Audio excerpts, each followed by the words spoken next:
man.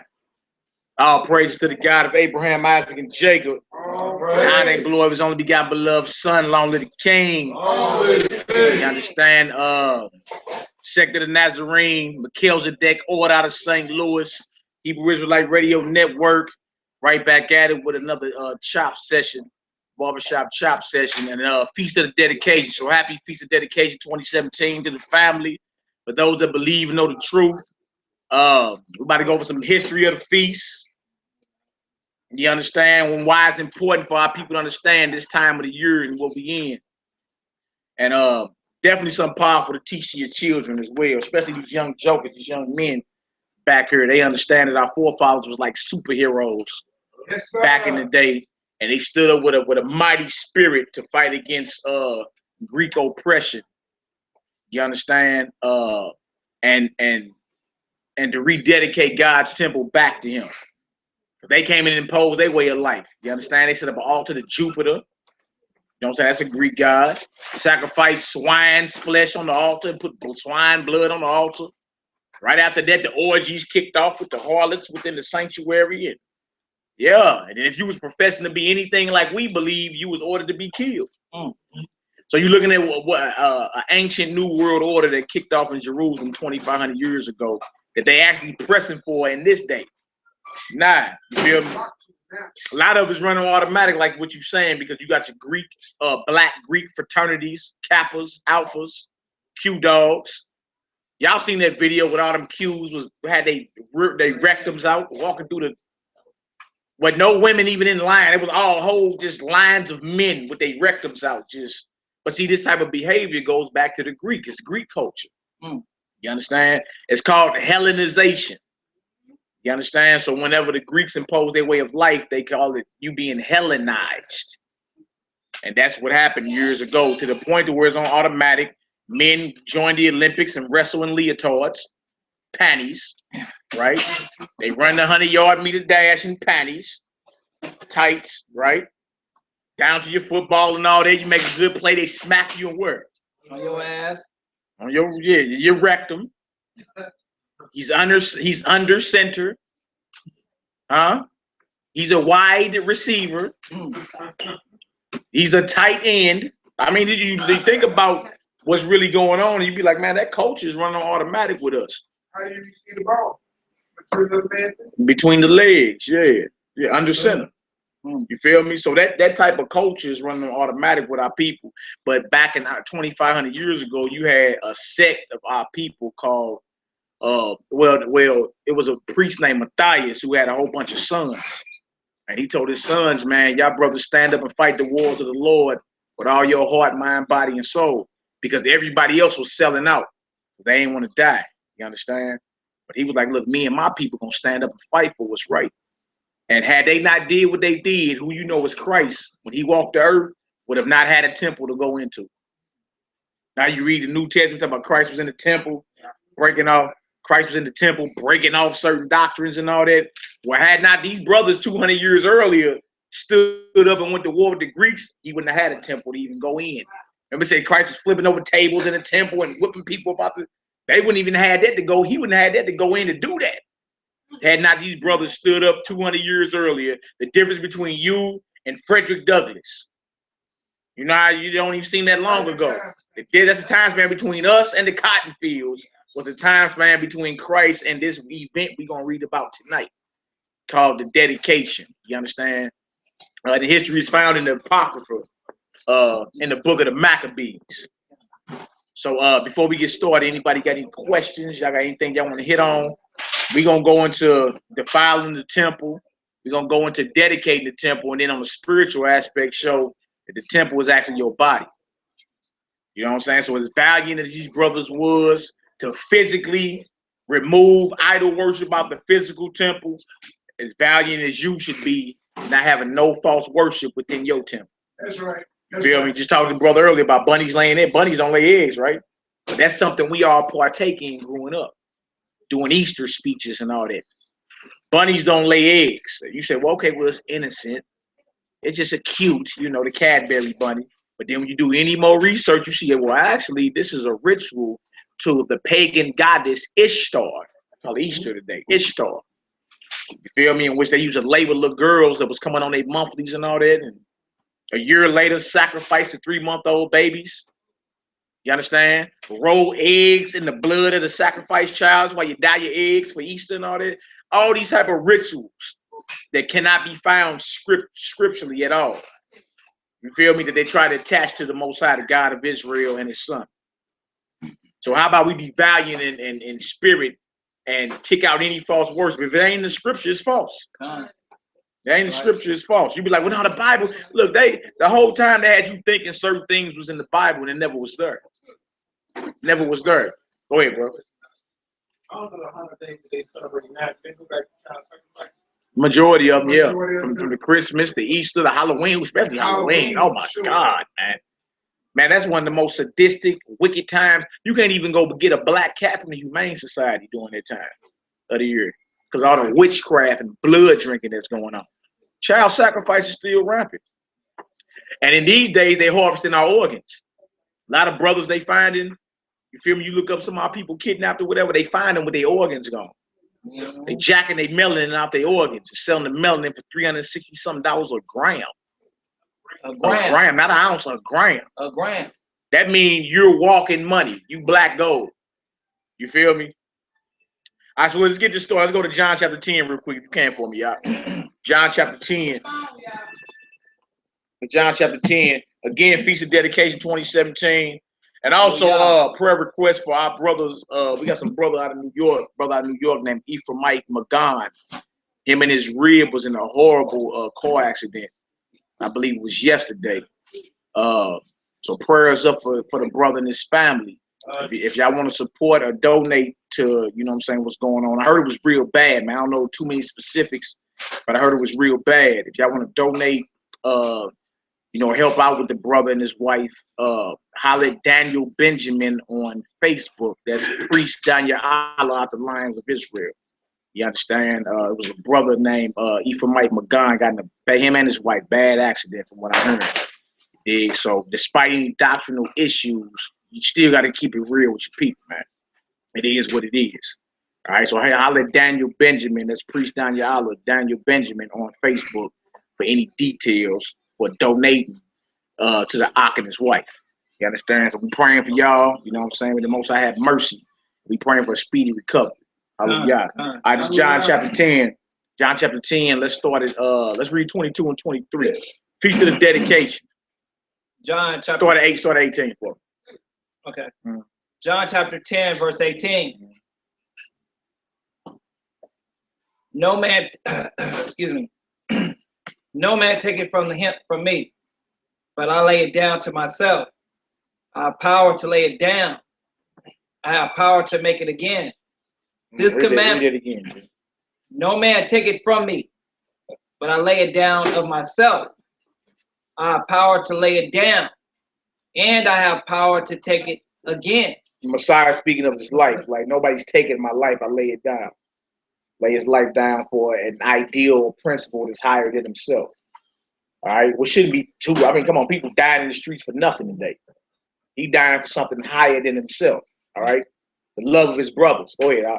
This commandment I have received of my Father. This was a division, therefore, among the Jews for their sayings. And many of them said, he has a devil and is mad. Why hear ye him? So it was division. There's always been division amongst our people based off Messiah, who he is, right? His testimony, his teachings. Is that the white boy you've been seeing your whole life? No, of course not. Little research will show you that. It did, but even back then, 2,000 years ago, amongst his people, there was division. Today, you think, well, why everybody arguing over doctrine? And why? It's always been that. There's gonna be some type of sword swinging and checking. You feel me? Because every doctrine out there is not inspired by the Most High. All right, come on. Others said, these are not the words of him that have a devil. Can a devil open the eyes of the blind? Yeah, spiritual power. It can't be a devil, right? Because he's making the blind see. Now, you see magicians today like Chris Blaine. They ain't doing nothing to help you. They coughing up frogs. Wow. In other words, the tricks that they doing have you like, ooh, did you see that? Talking up faith. You feel? David Blaine, Chris Angel, and all them. You feel me? Talking up faith. Yeah, but they not doing nothing to bring healing to the body. Like I say, David Blaine is coughing up what, frogs. Yeah. And if you read Revelation 16, that's one of the things that come out the mouth of the false prophet. Frogs. All right, go ahead. John chapter 10, verse 22. And it was Jerusalem, and it was at Jerusalem. Yeah. The feast of The dedication. feast of who? The feast of dedication. Go ahead. And it was winter. So this is the winter feast, the feast of dedication. Those that didn't say it Christmas is the winter feast. You feel me? You ain't gonna find it nowhere in the Bible with something that the Most High God gave. You want to talk about a winter feast biblically? You got to bring in the feast of the dedication. You hear people today say Hanukkah, which is just Hebrew, which means to dedicate. Now you got the imposter Jews doing their thing, but it's a whole ritual that come with it that's not even in the Bible nowhere. It's like we had enough oil for one day and it burned 8 days. That ain't in the Bible nowhere. So then they justify having an 8 branch or a 9 branch menorah or whatever. And there's other little traditions they try to bring into it, but what we talking about is something scriptural and biblical. That's right. You understand? Like when we get into the history, you're gonna see what they doing ain't got nothing to do with this. It's got everything to do with our ancient forefathers, the Hebrews, the Israelites, banging against Greek oppression and tyranny. Right? A righteous cause to dedicate the temple and the people back to the God, their God, the God who created heaven and earth. You feel me? So that's a righteous war right there. I mean, it'd be easy to say, come on, y'all. We all can just be Greeks and, work out butt naked and, it'll be easy for us. Eat whatever we want. But you got brothers like, man, look, we'll die before we let y'all get that off. That's right. That's the spirit that the world is scared of. You hate to hear a strong black man with some hair on his face talk a little rough to the world that's radical. They'd rather have you like Don Lemon on CNN. Yeah. Hello, brothers. It's just God. Yeah. No, he ain't. He's not a threat. It's Don Lemon. He's no threat. But you a threat once you stand up in that original spirit that you was created in full righteousness. They be like, man, you got to stop whoever that is, right? You got to stop him. I'm scared. I'm scared. That's how they got in Christ. You did Messiah.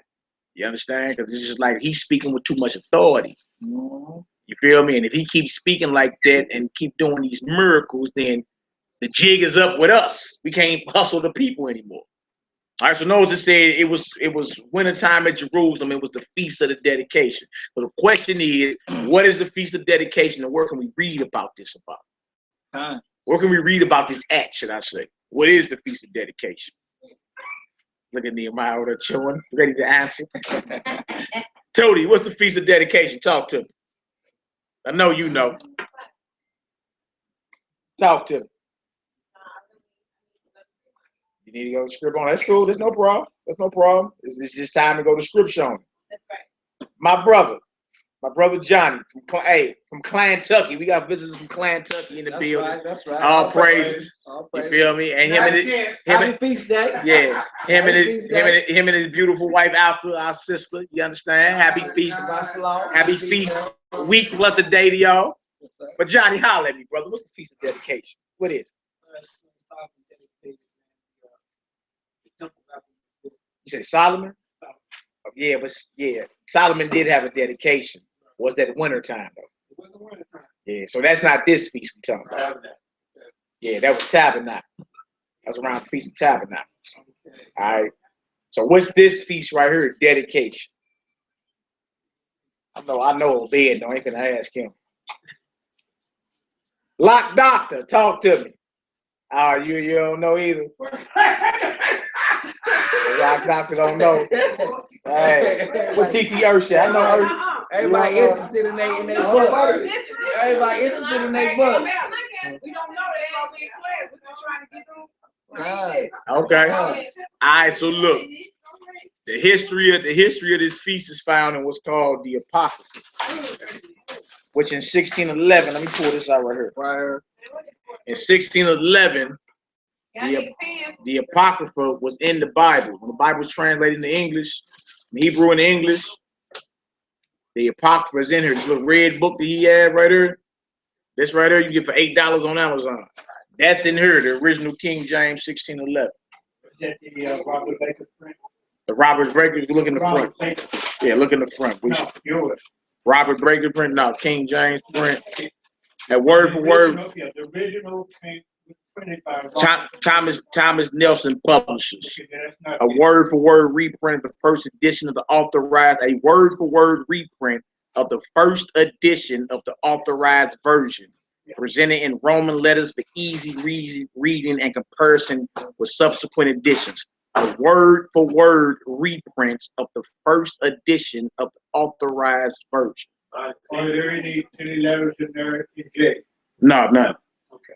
None. No, but the original of the copy here, if it does not state Robert Baker, then you need to look at it again.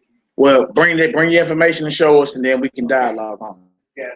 Okay. So look, let's get into this. The Apocrypha, First Maccabees chapter 1. First Maccabees chapter 1. Start at verse 1. Let's get into the history of what's called the Feast of the Dedication. Yeah, brother, and then that's how we do. You're more than welcome to bring your information. Yeah. And then what we're gonna have you do too is with that publishing you talking about, we need that side by side with what we got, and it's on you to show the discrepancy. Oh, yeah. Okay, all right. All right, come on. First Maccabees chapter 1. Start at verse 1. Let's get her done. First Maccabees chapter 1, verse 1. And it happened after Alexander, son of Philip, the Macedonian, who came out of the land of Chetam, had smitten. Boy, you okay? You all right? You got it. I don't know how to. I don't know. Now you cool? You ready? You ready to roll? Thank you. Come on, man. Come on, man. Come on. We gotta be rapid fire around here, brother. Come on, let's get it. I told you. Let's get it. You want rapid fire, brother? That boy said smitten. I know what that word was. Come on, man. All right, First Maccabees, what and what? You ready? All right. I would do it. Okay, y'all ready? And it happened after that Alexander, son of Philip, the Macedonian, who came out of the land of Chittim, had smitten Darius, king of the Persian and Medes. Yeah. That he reigned in his stead, the first over Greece. The first who? Over Greece. Now trip off that right there, right? Now we know historically and biblically the first king to rule over the Greek Isles was who? Sorry, read again. What is that? It was that Alexander, son of Philip, the Macedonian. You ever heard about Alexander the Great in school? Yeah. Or the Greek? You feel me? He was the son of Philip the Macedonian. Now, what make this major is that this was prophesied to happen before he was even born. That's how you know the Bible's the word of God. I need you to grab. Can you grab something for me? Daniel 8. Just hold your spot right there. Daniel 8, yeah. 20 through 23. Read that for me real quick. Notice we just read the first king over Greece was Alexander, the son of Philip the Macedonian. Prophesied to happen before he ever even was born. Yeah, Daniel 8 is the props. All right, we read out time tape. Daniel chapter 8, verse 20. The ram which thou sawest have two horns, are the kings of Media and Persia. We just read about Darius, right? We just read about Darius in chapter 1, verse 1 of Maccabees, didn't we? Right. Okay, go ahead. 21. And the rough goat is the king of Greece. The king of who? Greece. The king of Greece. Okay, go ahead. And the great horn that is between his eyes is the first king. The great horn that is between his eyes is who? The first king. The first king. Now the first king over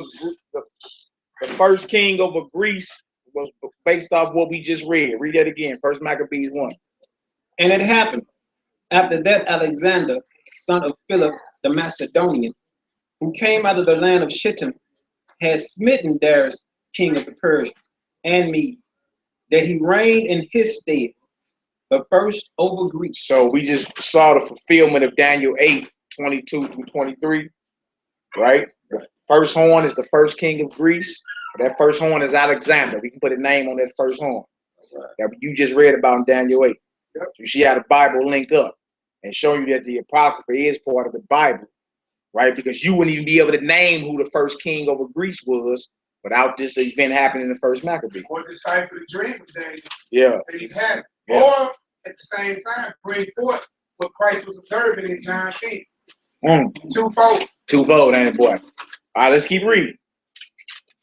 Verse 22. Nah, that mean, well, that was it. We on Maccabee. Okay. Go ahead, Al. Verse 2.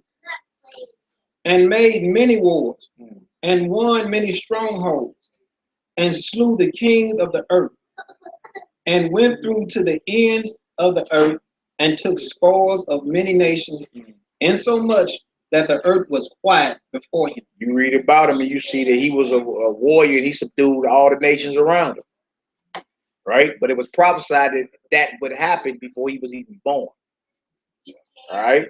So this not making him a righteous man, just saying he's fulfilling his role in prophecy. All right, go ahead, Al. Whereupon he was exalted, and his heart was lifted up. That's why they called him great. Alexander the Great. Just because you got the name great or the title great attached to your name don't make you righteous. Babylon is called great. Is it righteous? No. Alexander Great was called great. Was he righteous? No. Right? So just because Great Britain, you got all type of things that man applies the title of great to, but great don't mean it's righteous. All right? Come on, Hebrew. And he gathered a mighty strong host, and ruled over countries and nations and kings, who became tributaries unto him. Right, because if one nation is ruling, the other nation is in bondage or in tributary to them. There's no such thing as all nations are equal. If your nation is ruling, the other nation's got to pay taxes to the throne. It's just what it is.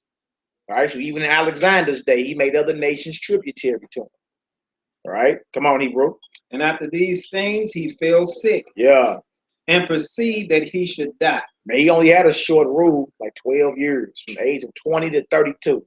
You feel me? You can actually go watch a movie called Alexander. You understand? That's all over Netflix or whatever. You can read that. They put it all out there.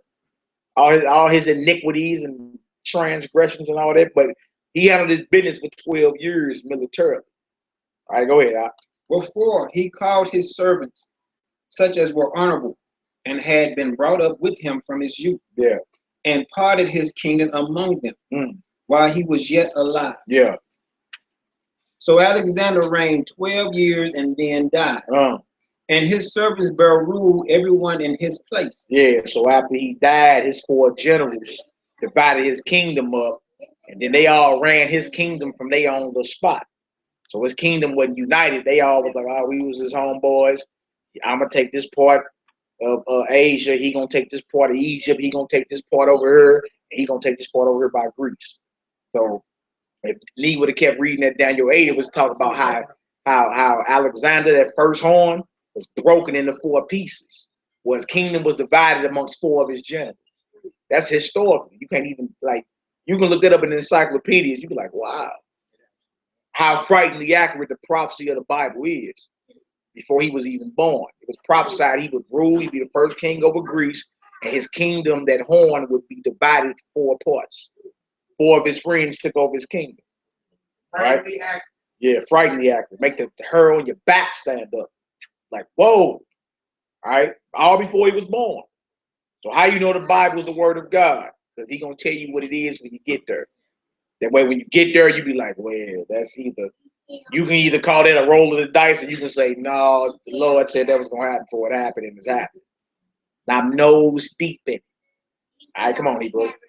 And after his death, they all put on crowns upon themselves.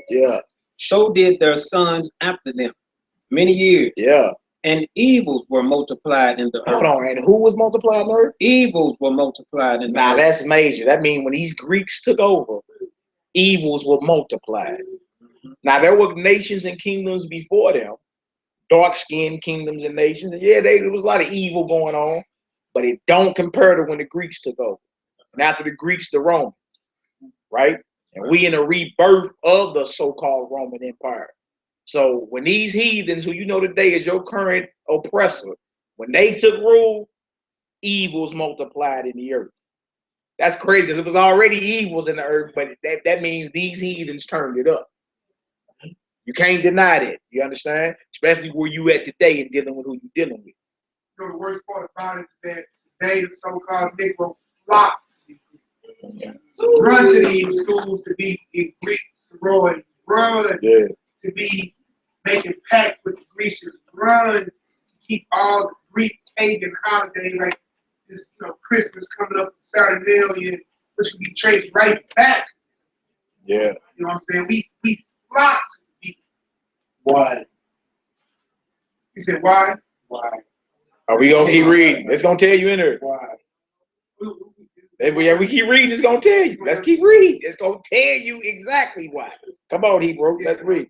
And there came out of them a wicked root. Yeah. Antiochus, surnamed Epiphanes. Wow. Son of Antiochus, the king who had been an hostage at Rome. Yeah.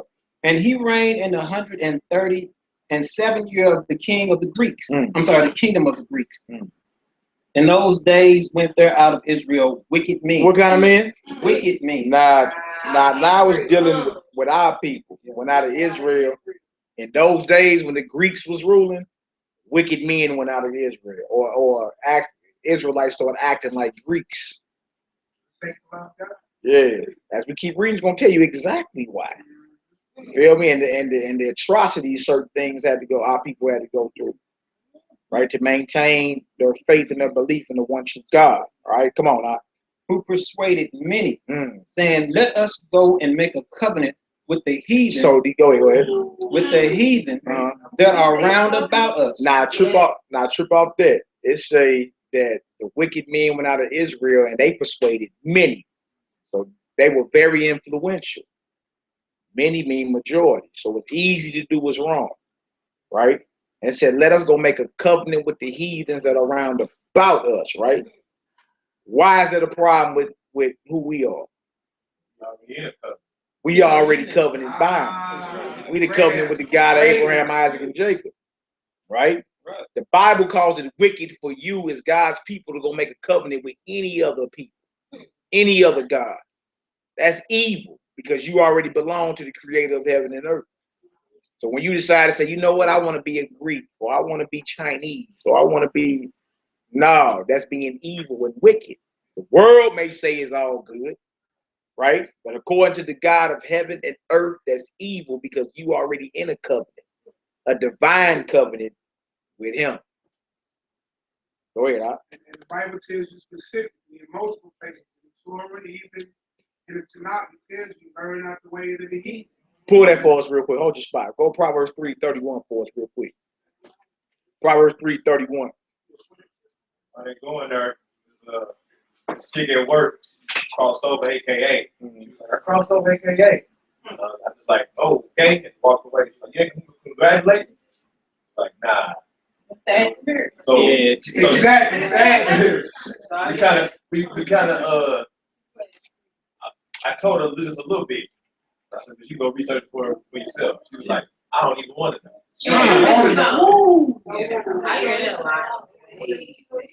Yeah, because our people feel that they're not gonna be held accountable if they don't know. But ignorance is no excuse for breaking the law. Not even on this side. Not even on this side. Envying your oppressor, learning the ways of the heathen. People join Greek fraternities for different reasons. Like as far as But I'm saying, like, what if you don't know and you join a fraternity or a sorority and you join it because of business wise, because they tell you going to school, if you join a fraternity or a sorority, like 9 times out of 10 when you join, when you go to look for a job in your career aspect, if somebody in a fraternity or sorority is easy to pull you into your field. How is that selling your soul if you're trying to provide a future for yourself? No, it ain't. How is that? I'm just make me understand. I mean, you want your answer? You want your answer or not? Yeah. I'm saying once you. How you selling your soul? I'm just saying. I didn't say. No, you said I was selling my soul. I'm saying, okay, well, I didn't know. No, I'm saying one. I wanted to play it out. Yeah, I hear you on that, but look, I'm talking about as you know, as you. It wasn't. I mean, I can understand how you said it's more like the Bible, but when I went, it was a brotherhood thing, and like they looked out for each other. Just like the Bloods and Crips, though, they brotherhood.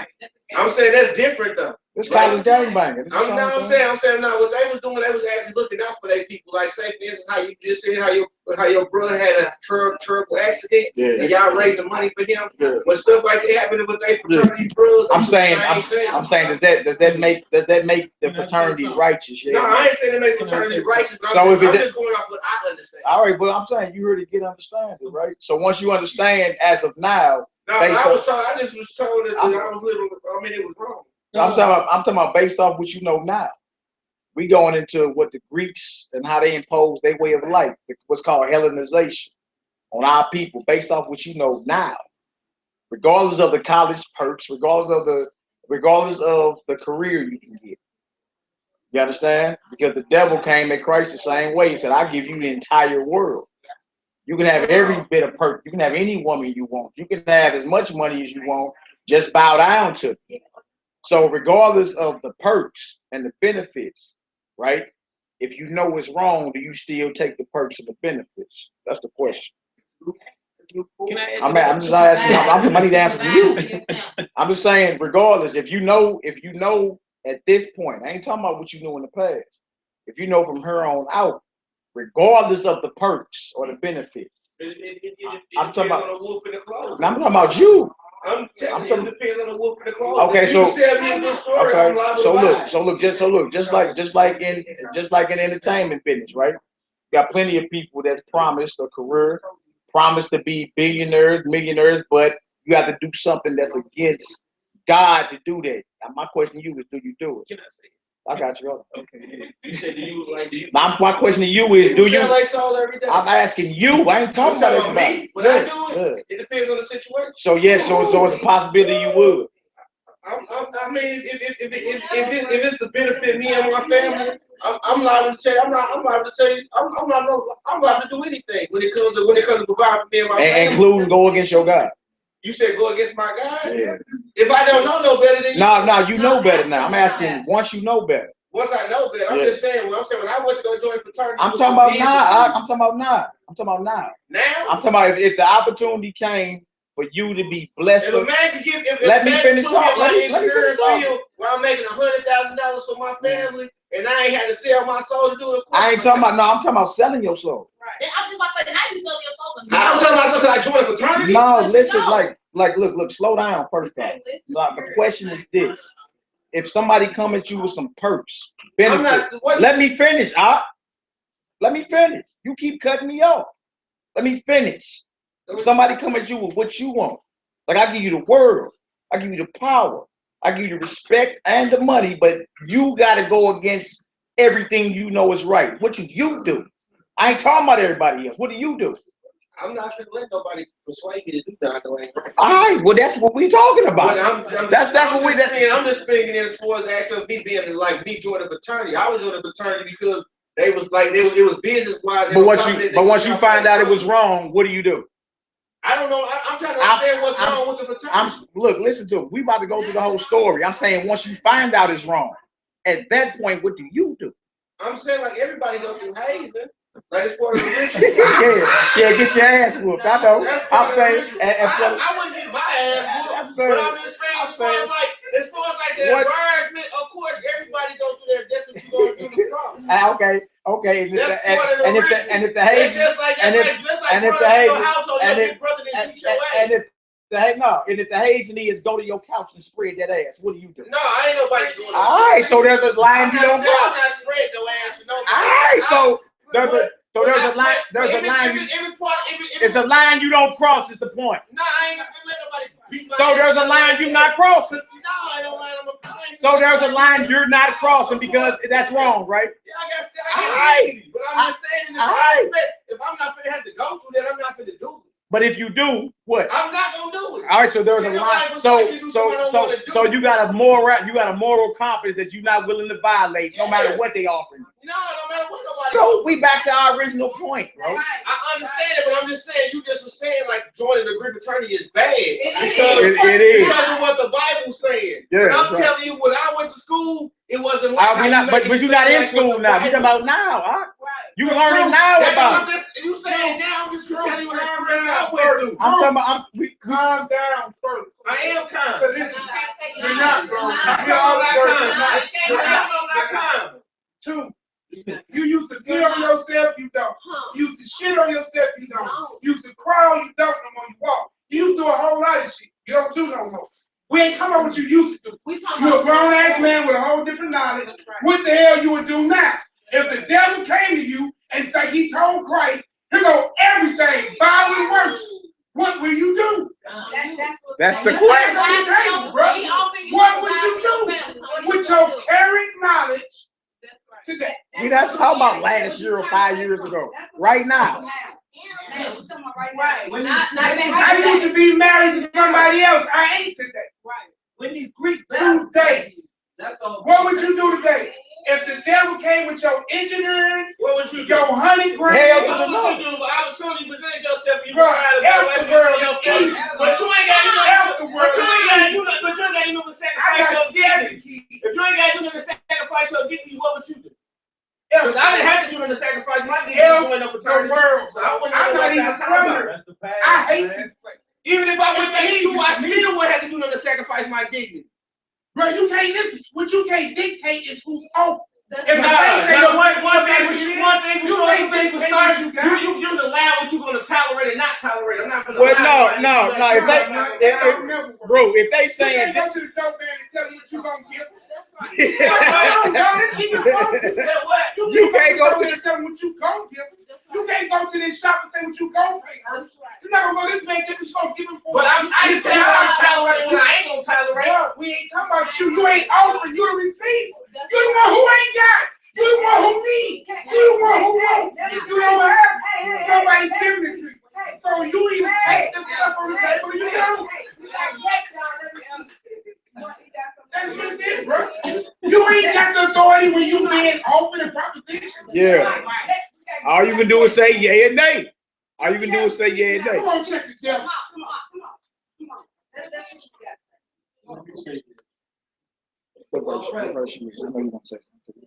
Right here, bro.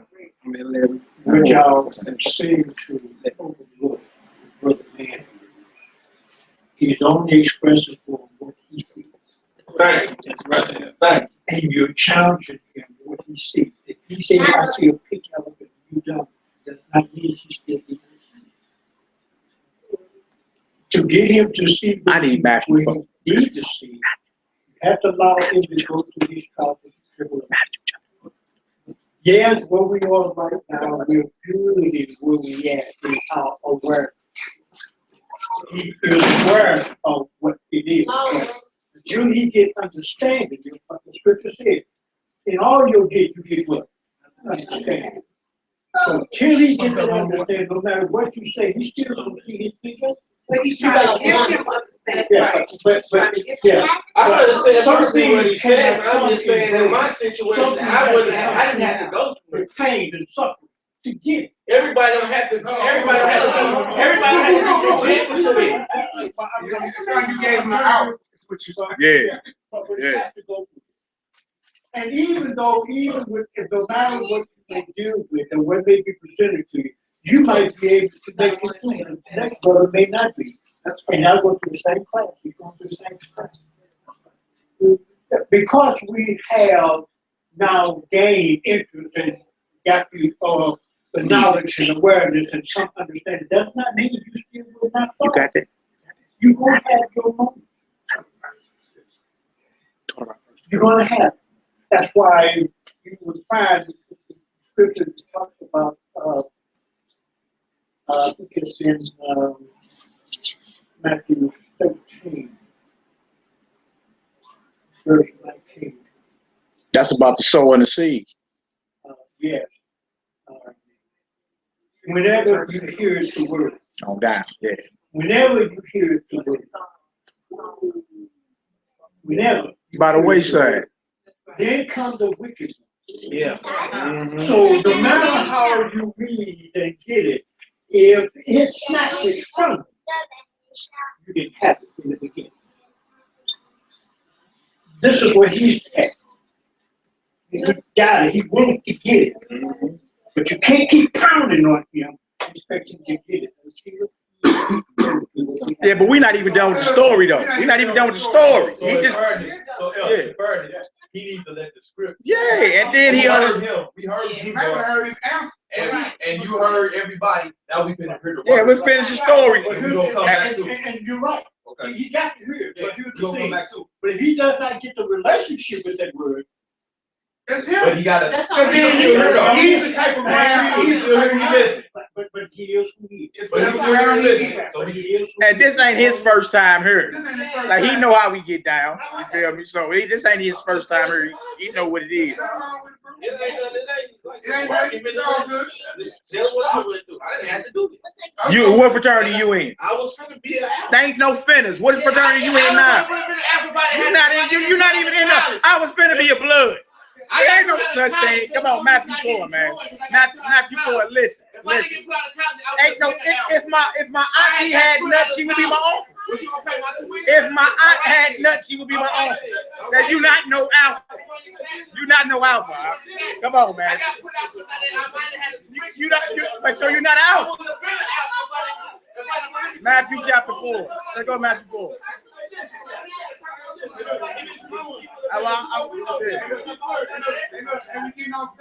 Matthew 4. Let's go Matthew 4.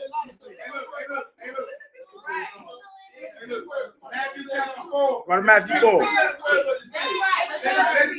Start at verse 1. Let's hear the story. Matthew 4. Start at verse 1. We're going to start at verse 1. Matthew 4, verse 1. This is the temptation of Christ. Yeah.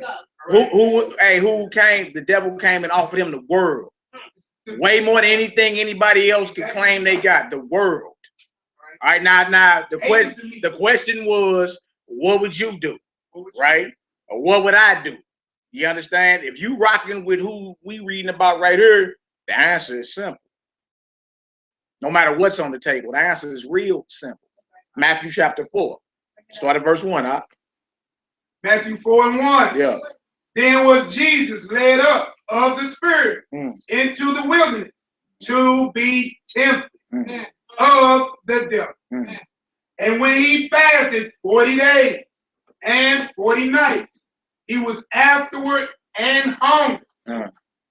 And when the tempter came to him, he said, if thou the Son of God, If what? if thou be the Son of God, Yeah. command that these stones be made bread. But he answered and said, it is written, man shall not live by bread alone, but by every word that proceeded out of the mouth of the Most High God. So he quoting Old Testament, Deuteronomy 8 and 3. But when you tempted, you quote the word to battle the devil. You feel me? And eventually he took his tail and got to go. All right, that's what the Messiah did, who was without sin. Nobody here can claim that. You understand? They whole life. So when he was tempted, he applied the sword of God and got the devil to move. All right, what else to say? Verse 5. Then the devil taketh him up into the holy city and set him on a pinnacle of the temple, and said unto him, if thou be the Son of God, cast thyself down from it. It is written, he shall give his angels charge concerning thee, and in their hands shall bear thee up, lest that any time thou dash thy foot against the stone.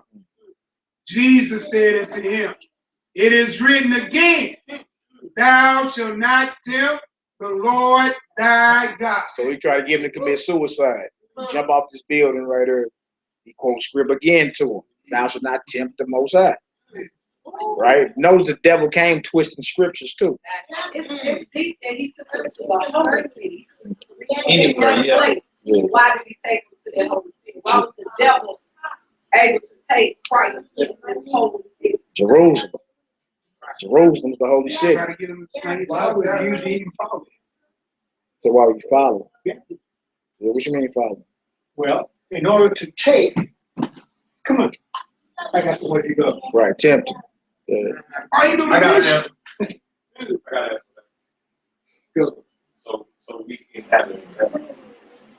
Right. Or He was tempted. or say what? He was tempted. Well, that, but there's more to it. Yeah, when you're tempted, boy, you go all up and down all type of avenues. You have to fulfill. He had to reveal scripture. Scripture's gotta be. He had to reveal scripture. It wasn't about him no more. It wasn't about I mean, him. that's obvious. Go ahead, man. The first verse says he was led up by the Spirit. Yeah, Led. So that means he had to follow. led by the Spirit, By the Spirit. God's Spirit, Exactly. So he led had by this Spirit, God's He Spirit. has a mission. The same one who said it took him to be baptized, and then took him right over to be tempted.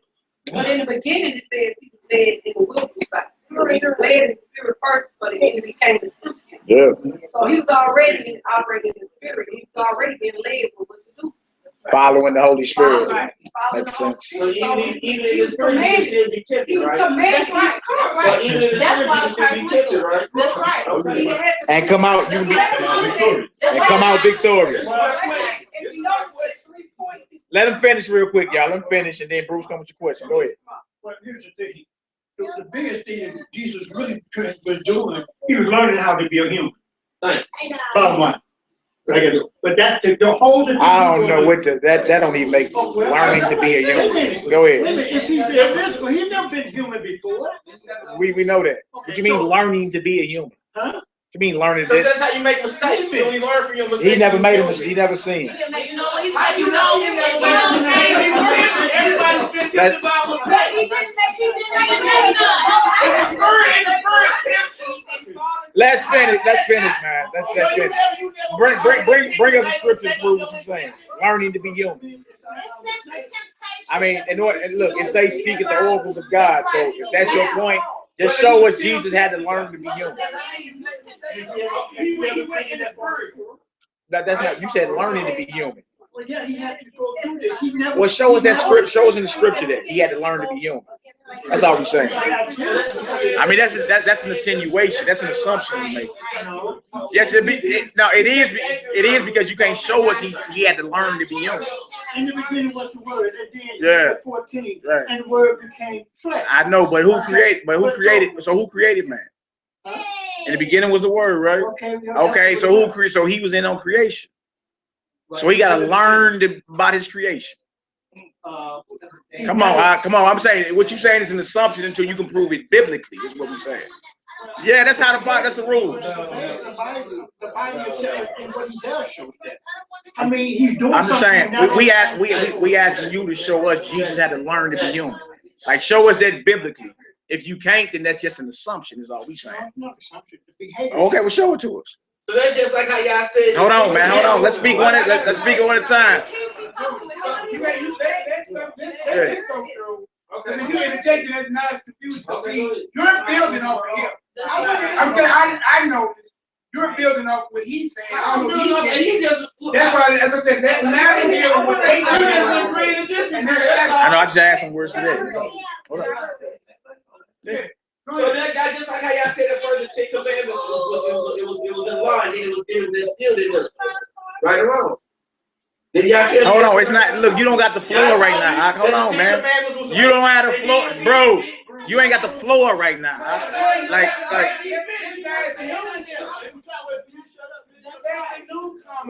He ain't never this is the first time with us. So You got us all the time.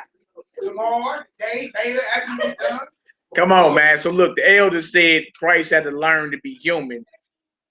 We're saying that's an assumption unless you can show us that. Show us that he had to learn to be human. There was no prophecy to say he had to learn to be human. Has he ever, when he came, did he ever come in human form before? Not before he came in the flesh. But the point is learning. Yeah. So show us how he had to learn about what he created. Even because he created, was it the purpose to become sinful? This is what I'm saying. If my brother O back here made this refrigerator, what he got to learn about it? Do we have to become the refrigerator that he created? What he got to learn about? He made it. I mean, every intricate part of it. He ain't nothing you can't tell him about this refrigerator if he created it. But even in created, there are also things that can happen. Yeah, I'm talking about. You said he had to learn about it. But that's just like what we're going through right now. We're learning more so how to be a spirit more so than to be human. I mean, that's cool. Look, the scriptures say if you speak as the oracles of God. So this is what we asking you. If you're gonna make a statement, show us biblically. Other than that, it's just an assumption, and we're gonna have to call it that. Just an assumption. Maybe you can, but the behavior, if you look at the behavior when you come here, as he came here as a man, as a vessel, he really came as a vessel so that God can dwell within him to do what he had to do. Because there's nothing God can do without a human. Well, just show us him learning his creation. So when he made her, Go ahead, sis. Go ahead, sis. but I'm trying to get this. So, Go ahead, boo boo. So God said he already knew everything that was gonna happen, right? Yeah. He knew it. He knew he made it, did everything, right? I forgot. Look at her. I would say other than some stuff. Go ahead. Okay, Go ahead. you said when he got her, so when God placed him in Mary, something doesn't happen, right? Mary. And then when she placed her, the name Mary. I don't know the Bible like this, but I'm asking. But when he placed her in this, because I know she didn't get pregnant, he placed her in her womb. That's from what I was told. So when he placed her in his womb, he was there. He placed her with all this knowledge. He didn't have to learn the way of the world as he grew as a man. Well, we can go let the scripture. You want me to give you scripture answer? No, I'm just asking. I don't know. I'm asking. No, scripture sound doctrine. All right, that's what I'm saying. Because that's just like saying if you born as a baby, you already know how to walk. So as soon as I get 9 months, I'm just gonna walk. Everybody got to put me down and teach me how to walk with no hard. I just know how to walk because God already gave me this. Let me say this. Anything that you're saying is this Yeah. That would, yeah. First of all, y'all, wait a minute. The scripture is not for private interpretation at all. That's right. It's not. So anybody that takes the floor need to have the scripture back them up. That's Yeah. right. So if you ain't, say your questions to the end That's and right. let's get it done. That's right. Because everybody is jumping all over the place That's and right. ain't proving themselves in the script. I'm asking No, wait a minute. What you're doing is you causing confusion. Right. Because the questions you ask me, Right. it's not, You it can't makes you even make give it me the common answer. sense. You cannot go in the script. But It's good. No. It's good to ask your questions. Hold on to Well, it. wait for the answer. He was getting ready to give you every answer out of the word of God. Amen. The scripture is for reproof and correction. Amen. This is not what you said is what you think the interpretation is. Exactly. It's got to be the word of God. That's It right. got to be the word of God. And that's the only thing. No, let me say what I'm saying. Malachi got the floor. He just said, show me in scripture what you're saying, because he's gonna back his up with the word of God. Now, if anybody else in here want to speak, pick up this script. It's 100 of them in this room. That's right. Get the word And and look, lead us by the word. yeah, that questions can get asked, but the answers gonna come. Yeah, they gotta come out the word. Not by my This interpretation. is what just confused me though, when he just said what I just asked me and what she just like to clear. If he said God came, he doing this stuff already, okay, but he kind of like cheating the system almost. It just know everything that's gonna go on. You know what I'm saying? Yeah, no, That's the because scripture. Let the scripture speak for itself. I'm asking a question. When you're gonna get an answer, you gotta get your question answered. We got a Bible. You can go, Mr. Brown can go to the script. We got plenty of script to give him. Malachi, you got the script. We need the truth done now. Because don't nobody need to leave out of here until they get the truth. Because that's what we're here for, to get the truth. So now we got issues on the table that need to be handled through the word. That's right. Not interpretation. Let's do that. Right, look, no problem. We can get it done. We was in Matthew 4 going over the temptation before we jumped out of this dedication thing we was on. So Matthew 4 got to do with the temptation because the question was. The question was the temptation today. Yeah, like why, like That person. yeah, because the offer can be made to anybody. You know what I'm saying? The Most High and even the devil know your They desires. made a movie called It Easy Proposal. Yeah, know your desires. Like, look, this is what I want to do. By any means necessary, I'm gonna do what I gotta do and get this. So offers will be made. You feel me? Now, if you riding with the Most High God, then you already know there's a line you can't cross. You know what I'm saying? So the answer for what I would do being a follower is the very thing Messiah did when he was tempted. The scripture don't say nothing about you won't be tempted. You will. The thing is, are you gonna come out victorious, or are you gonna keep getting whooped and getting dropped? That's all it comes down to. You got the keys and you got the weapons to wage a war and win every time. You got it. The whole thing is you gonna apply it or not. That's what it comes down to. And that goes down to the fraternities, sororities, the gangs, every decision you make in life. You feel me? Do I do this and go against the Most High so I can get me a perceived benefit, or do I say no? I'm gonna stand up and do what's right. Yeah. Yeah. But look, let us answer that. Hold up. But look, we're gonna answer that scripturally. Okay. Don't leave before we get an answer. Yeah. If you let it sit there a minute long, I'm saying. I'm just gonna pour it in my cup. Let me ask you this. Job was the perfect and upright man. He said in the script, Job was the perfect. Sean evil. We got you, sis. Wait. But the Bible says he was perfect. That's right. So the Bible now, that's so right. God make perfect. How are we gonna say that's right? I'm coming to you, sis. Can the creation tell the creator? And that Job came just like everybody else came. With the bed of flesh. Let's finish up Matthew 4, and then what's on the table is being perfect, or whatever. And then I'm coming to you. We got it. Yeah, but I'm kind of. I know. I'm trying to. I went on the question he asked about like every day when he was born, every day that man still. Yeah, You in the Matthew 4. I just want to bring up or put it in question form because you're talking about Christ being tempted. Understand that you can self-tempt.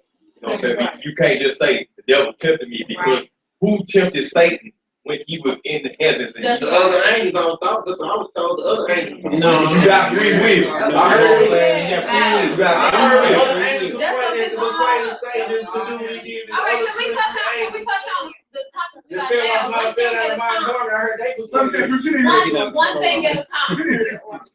And then you got your I ain't saying you didn't hear. We don't know what you heard. I ain't just brought up something about being tempted, and like you can contradict yourself. If y'all can feel me one time, we're feeding. Stop feeding. Let's hit one question. Amen. Then hit the next. Amen. That's right. Anything we add to it is feed. Let's do Stop feeding. We in Matthew 4. Matthew 4. Let's finish it Right, up. we at verse 8. Top of your plate. Again, the devil taketh him up into an exceeding high mountain Hey, y'all are joking. and showeth him all the kingdoms of the world Yeah. and the glory of them, and said unto him, all these things will I give thee, if thou wilt fall down and worship. The devil told the Son of God, look, the glory of the world has been given to me, all the kingdoms of the world. I'll give them to you if you fall down and worship me. Here's the offer. Everything you desire, everything you wish, everything you see yourself as, you can have, but here's the kicker. You gotta fall down and worship me. No hazing, Look, nothing. What do you do? Bow and worship. Right? Now that's for each individual to self-check and self-analyze themselves. What would you do? It's everything you desire to become.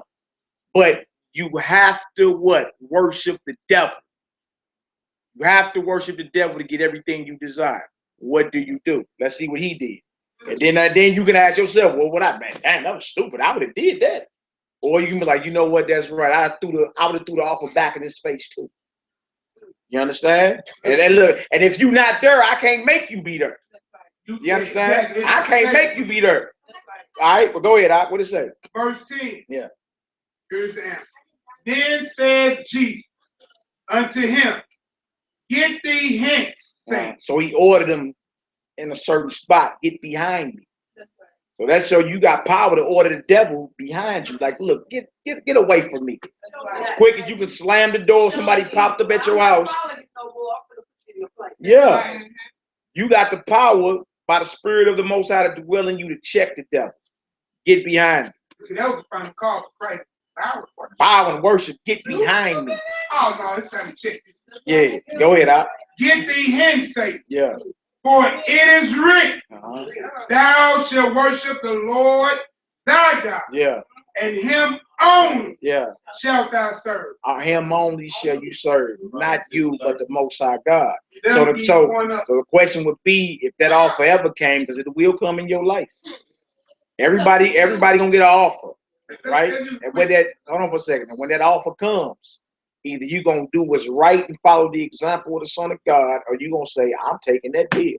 Heaven and earth is recorded. And look, we got Kanye West on record, man. He told you, man, I made the deal. I sold my soul to the devil. It was a crappy deal, but it came with a few toys like a Happy Meal. The same boy that told you Jesus walks came out years later and told you he sold his soul to the devil. So we can't act like it's superstition, like so we playing around. He got everything he wanted in life. He got his riches. He got his Scandinavian whore. He got everything he wanted in life, right? But he's mentally damaged. Why? Spiritually damaged, because he know he took the deal. He took the deal. Many rappers and rock artists. So trip off this. This goes all the way back to the story what we talking about here in the Maccabees with the dedication, because it was many men that took the deal instead of doing what Christ did and was like, oh no, get behind me, no deal. Hold on, I got one verse. Hold on. Let me complete this whole story. Right? Because you have the power to make the choice. Right? 1 Corinthians 10 and 13.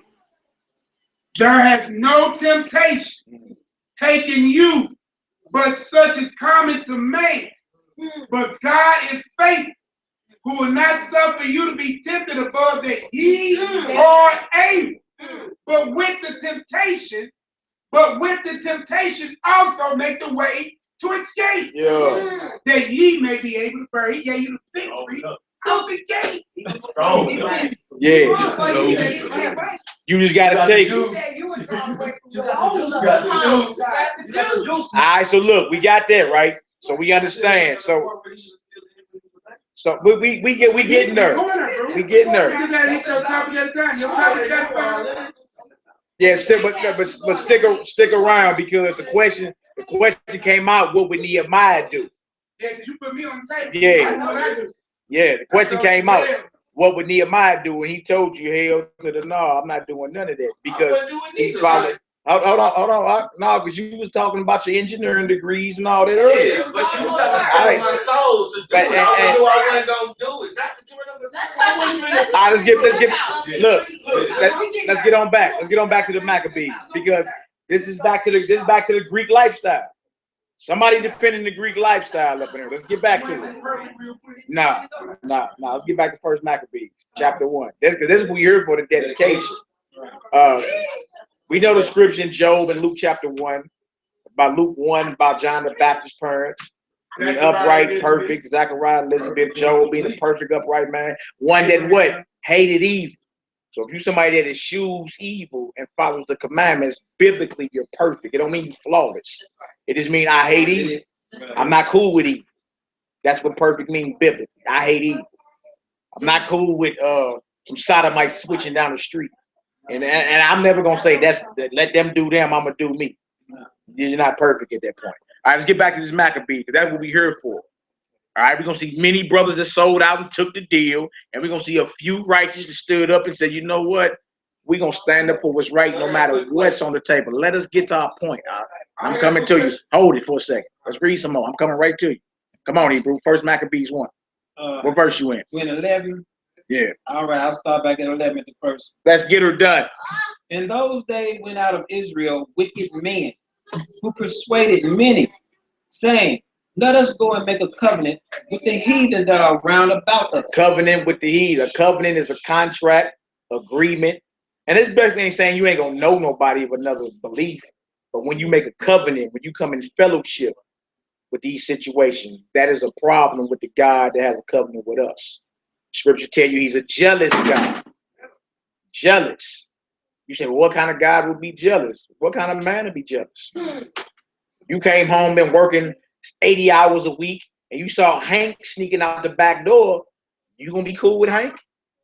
You gonna be jealous? Yeah, you gonna be jealous.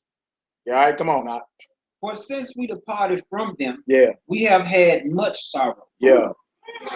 So this device pleased them well. So the ones are saying, let's go make a covenant with the heathen, say, well, look, since we not making a covenant with them, we done had sorrow. You see? Because it's easy to be in cahoots with the world. It's easy. When you decide to take a stand, now you become a target. And people say, oh, look at them over there. Or, damn, look what they doing. Or she a Muslim. Or she in a cult or whatever. When you stand up and say what it is, it seems like, dang, my life got kind of harder when I start professing the truth. Not easier, it got harder, actually. You feel me? Because it's harder to be honorable in this setup. It's easy to go along with to get along and just to do something for peaceful means. But if you like, look, the bus stops now. I'm not doing none of that. I don't care what happens. That's more honorable in the eyes of the Most High than somebody just going along with the evil for the sake of peace. All right, but the people knew that back then. All right, like, come on now. Then certain of the people were so forward herein, that they went to the king, who gave them license to do after the ordinance of the heathen. So the king gave permission. Like, oh, that's what you want to do? Oh, y'all want to be Greeks? Be Greeks. Go ahead. All right, go ahead. Whereupon they built a place of exercise at Jerusalem, bless you, according to the custom of the heathen. They built a place of exercise. Now here enters all your Greek Olympics, your sports. Here enters all your Roman Colosseums. Here enters all these sports that you look at as entertainment for the day. Here enters all that. You see what I'm saying? Because when you're done talking, what none of these sport teams in ancient Israel. That ain't what the Most High made us kings and priests, not athletes. You understand? It's just we the best at what we do because we his people.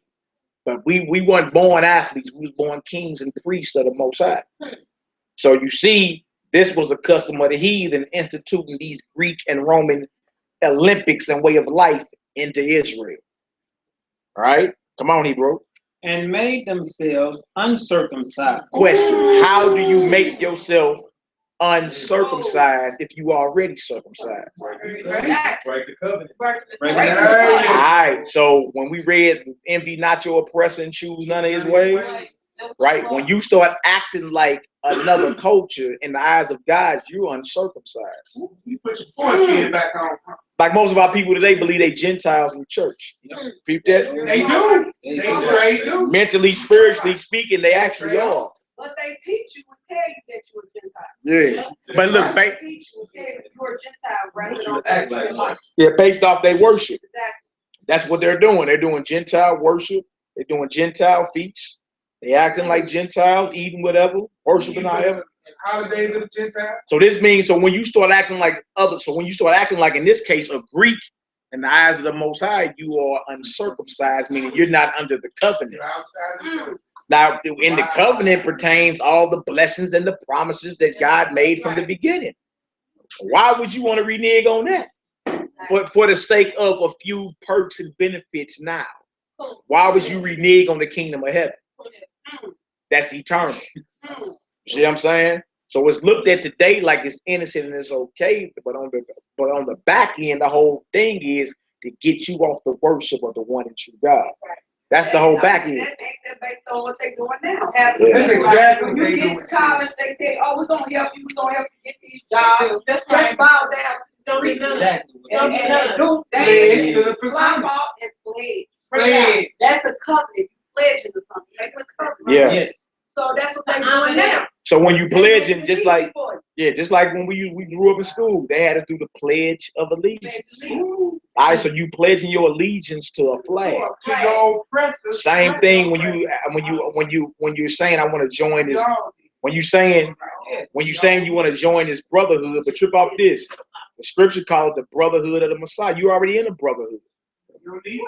There's no need to take no other type of oaths and go through any other rituals to join anything. You are already a part of a brotherhood. You're already part of a righteous nation. That's what we're seeing. Yeah. All they see is this world and don't like really trip off the afterwards. You know what?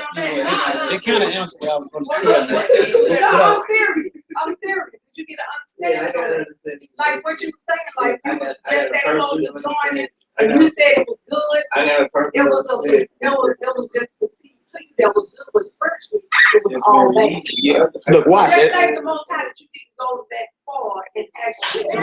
As Hey, can I say something? Go ahead, bro. Like I said, man, I understand where you're coming from. Your attitude is, you know what, I'm gonna do this to better myself. It started out innocent with you, but when you start dealing with people, I always start small, but as you move up there louder, you're gonna realize you're dealing with something much greater. That's right.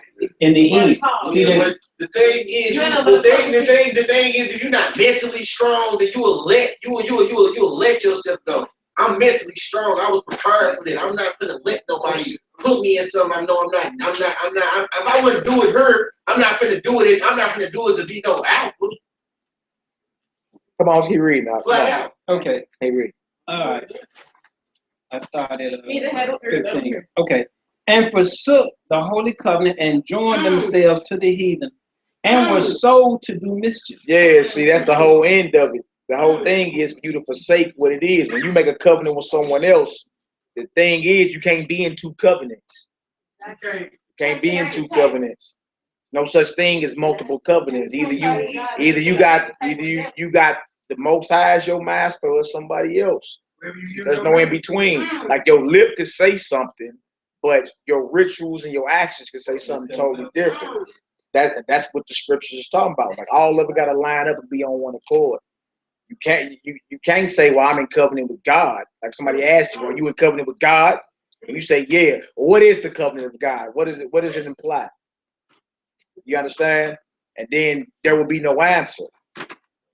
There will be no answer. But if somebody was like, well, what all you had to do to become this or to become that?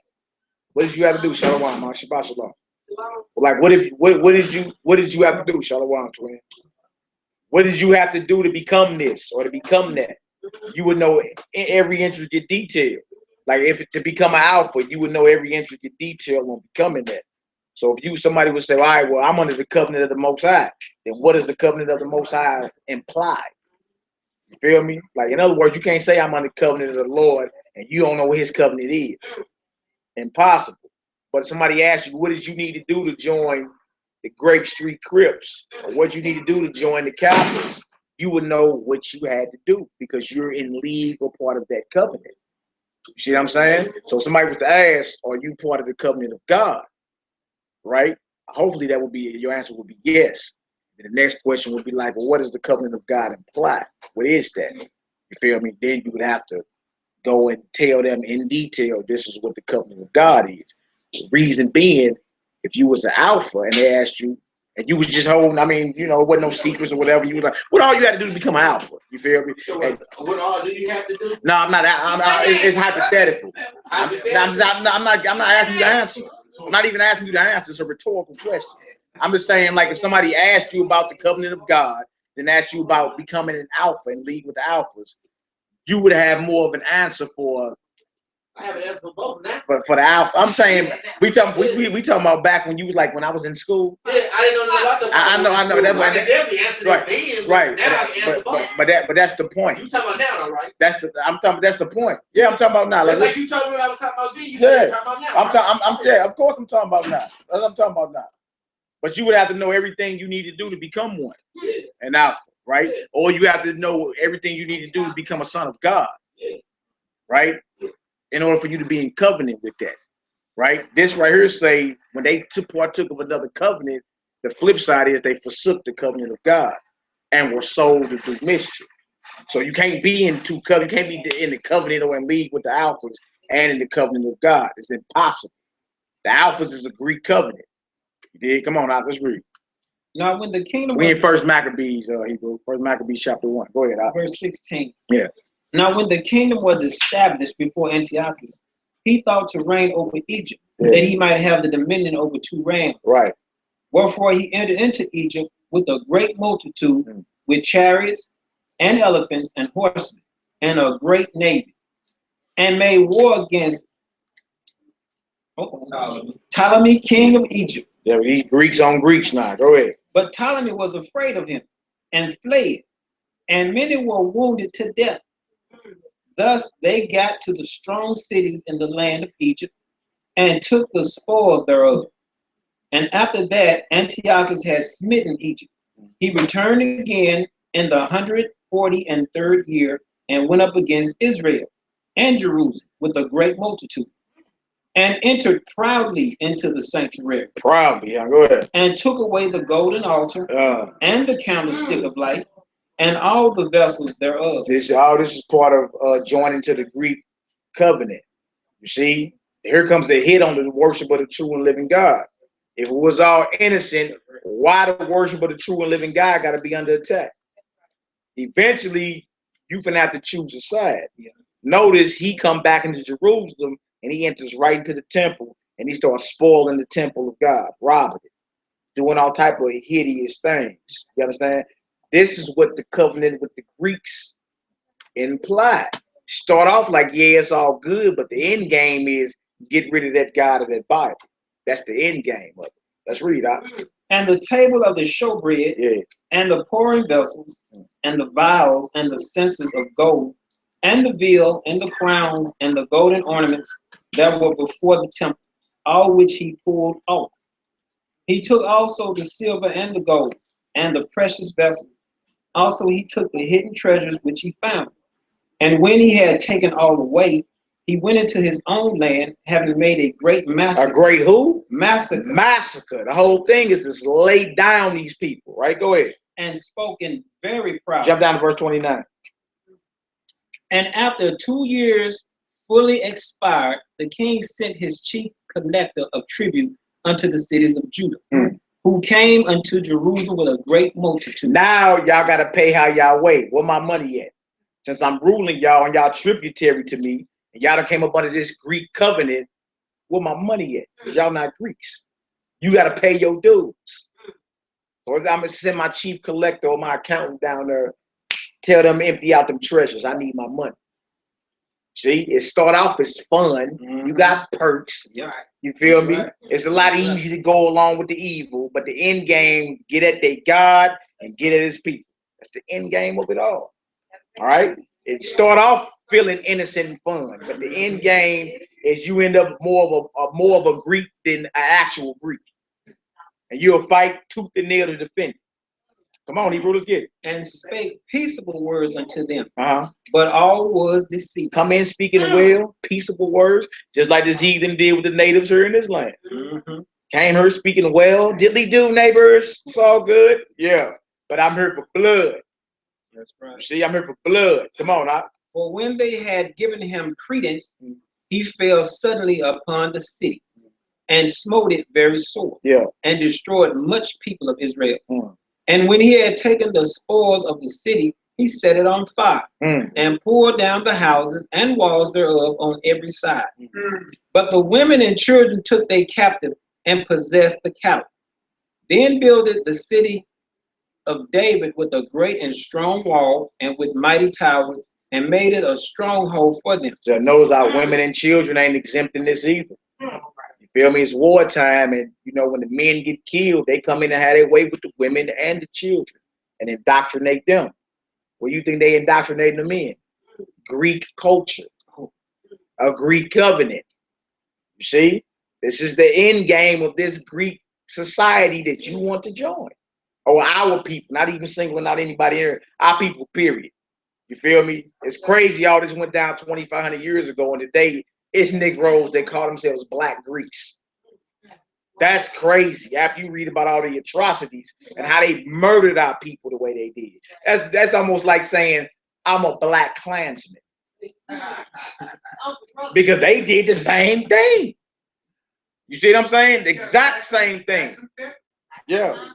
Come on, Hebrew. And then put therein a sinful nation, wicked men. What kind of men? Wicked men. Wow. Come on. And fortified themselves therein. They stored it also with armor and victuals, and when they had gathered together the spoils of Jerusalem, they laid them up there, and so they became a sore snare. For it was a place to lie in wait against the sanctuary, and an evil adversary to Israel.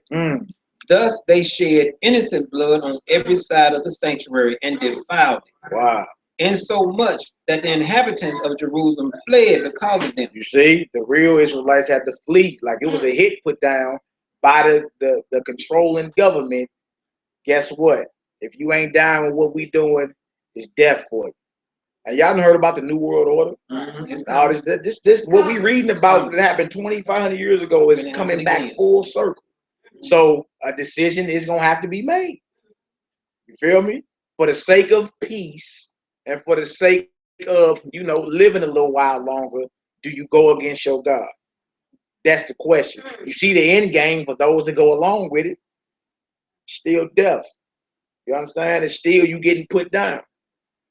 So why not stand up and be honorable? That's what this whole feasting season is about that we're talking about.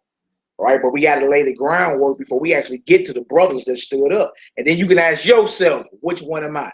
Am I the one that's going to say, I'm going to go along to get along because I got bills to pay and I want my career popping? Or you going to be like, man, I don't give a hell what's on the table. I'm going to stand up and do what's right according to the Most High. And even if it costs me my life, so be it. Sounds radical. Shorty can't eat no books. Shorty can't eat no books, B. Sounds radical, don't it? But you out here in these streets dying every day, getting shot every day. You're going to die anyway. Why not die for what's real?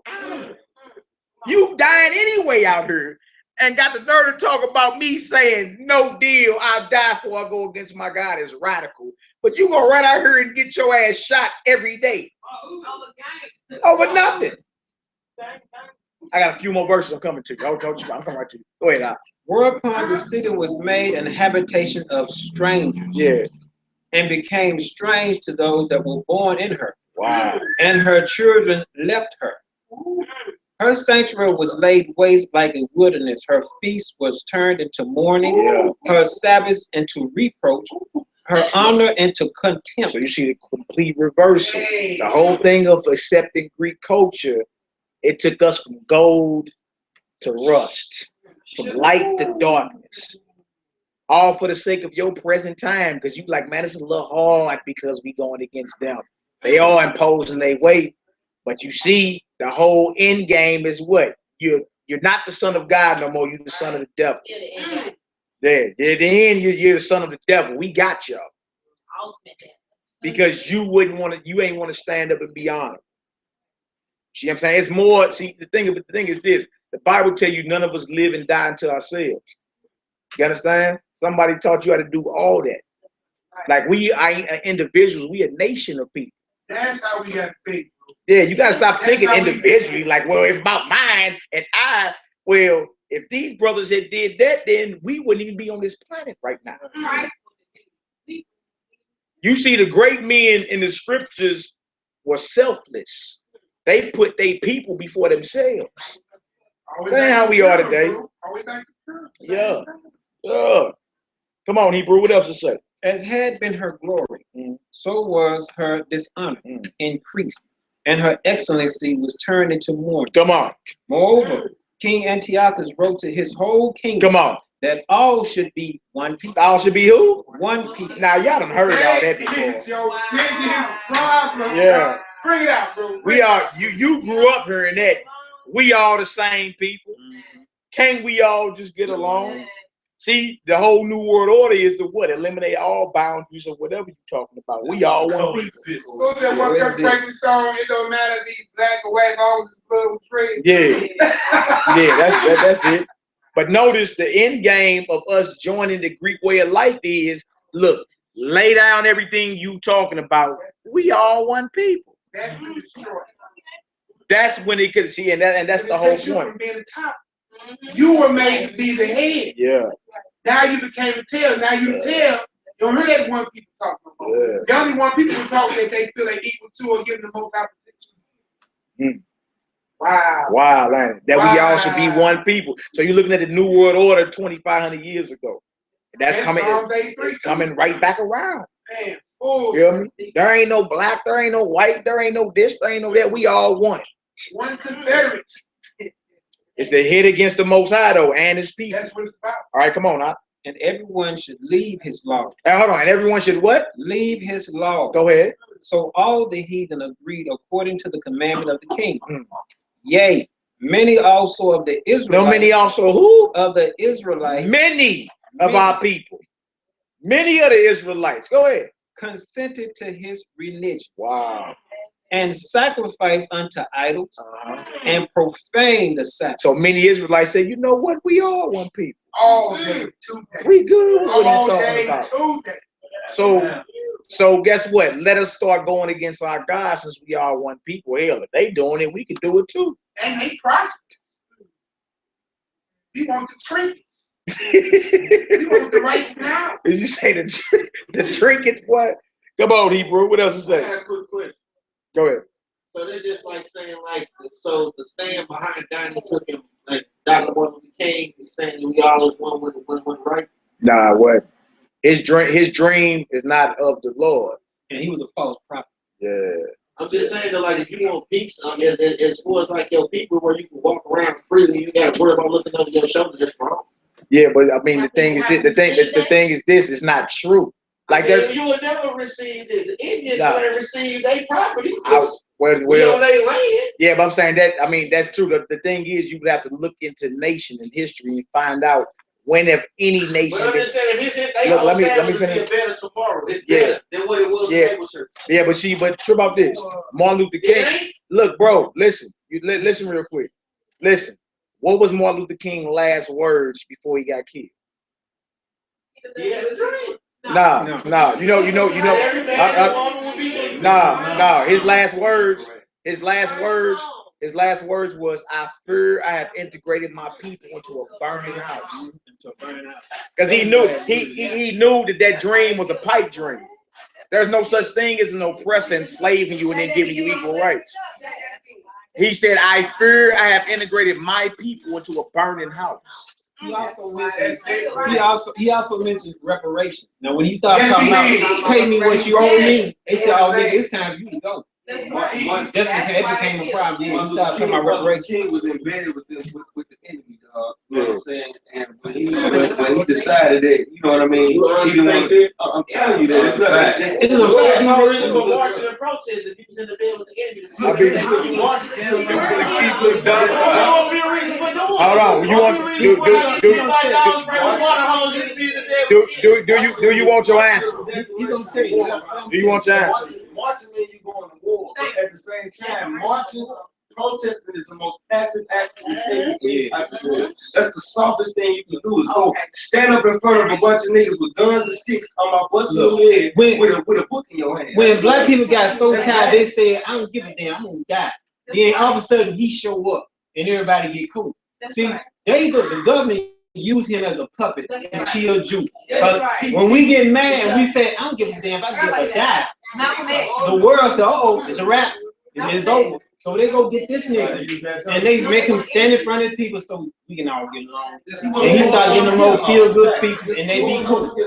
Hey, not sure about this. Not sure about this. Any leader that the Most High send don't come asking nothing. That's right. They come with a straight up message. Like Moses. Moses came with a message. Look, thus saith my God, let my people go or else. He came asking for equal rights. You feel me? He came marching, which is a declaration of war, but ain't about that. You understand? If you strap with the power of God, you gonna holler at the leader of the nation and tell them, my God said this before hula hoop hell fall out the sky. That's right. So to make a long story short, that dream, I had a dream, right? It was a pipe dream, and he knew it right before he died. I integrated my people into a burning house. And on top of that, trip off this, if it was all about going to white colleges and black folk getting rich, Black Wall Street was already here and gone. Exactly. Hey, Martin Luther King already was going to white colleges. You feel me? It's like, it ain't like wasn't nobody doing that. It was already happening. Black Wall Street had already risen and fallen by then. So his whole dream and him being sent out there to pacify our people is not of the Lord. That's him being sent out by the government to do his thing. And he knew it right before he died, because he said, I integrated y'all into a burning house. Like, why would you brag about the keys to a burning house? Say you just got a new house, but it's on fire. You gonna brag about that? The very people that was his homeboys the one that helped get him killed, like Jesse. Yeah. His boy, they got him killed. Now look where Jesse is right now today. See, everybody that helped kill him, they all got high. They got paid. They got paid. If you look at the, that's right. If you look at the big picture, bro, if you look at the big picture, it ain't got nothing to do with customs. The government used Puppet House Negro to keep us pacified, to make sure we don't get out of line. That's right. Because as long as they keep us in this dream to stay here, work here, and do like you said, become an alpha, we don't go back to our kingdom. They get to live rich. It's all about black folks. It's always been about you. It is billionaires pay trillions of dollars, make sure you want what you want right now. To be an alpha, become an engineer, stay in this system. You being As long as your mind stay there, right? You being comfortable in service. You being taking the breadcrumbs off of their table. Never truly coming into your own something that's been established for you before you ever got here. They looking to take their birthright while they willing to rob you for yours and give you crumbs off the table and you cool with it. You know what I'm saying? You look in the Forbes magazine, they talk about the richest rappers. They millionaires. When we talk about people who can't even count. Look, I don't give a damn what trillionaire in this world, he'll give all his trillions up just to be you. But He'll give it up just to be you. That's like a little manual when you become like a manager over your store. That's where the managers happen. Not by force, but you get people to do what you want them to do. By playing on their mission. Giving them what they think they want. You get pimped. That's the same thing what they do to us. We feel like we get Here, read down verse 51. Watch this. Watch this. Excellent breakdown. Excellent breakdowns on MLK. Now look, there's a scripture in the Bible that talk about his dream. And the Lord said, I ain't even sent him. Whoa. He prophesied out of the figment of his own imagination. Why? Because yeah, but we getting there. You gotta stay around and wait. Just keep this. You gotta stay around and wait. I feel like we can't answer 100 questions at one time.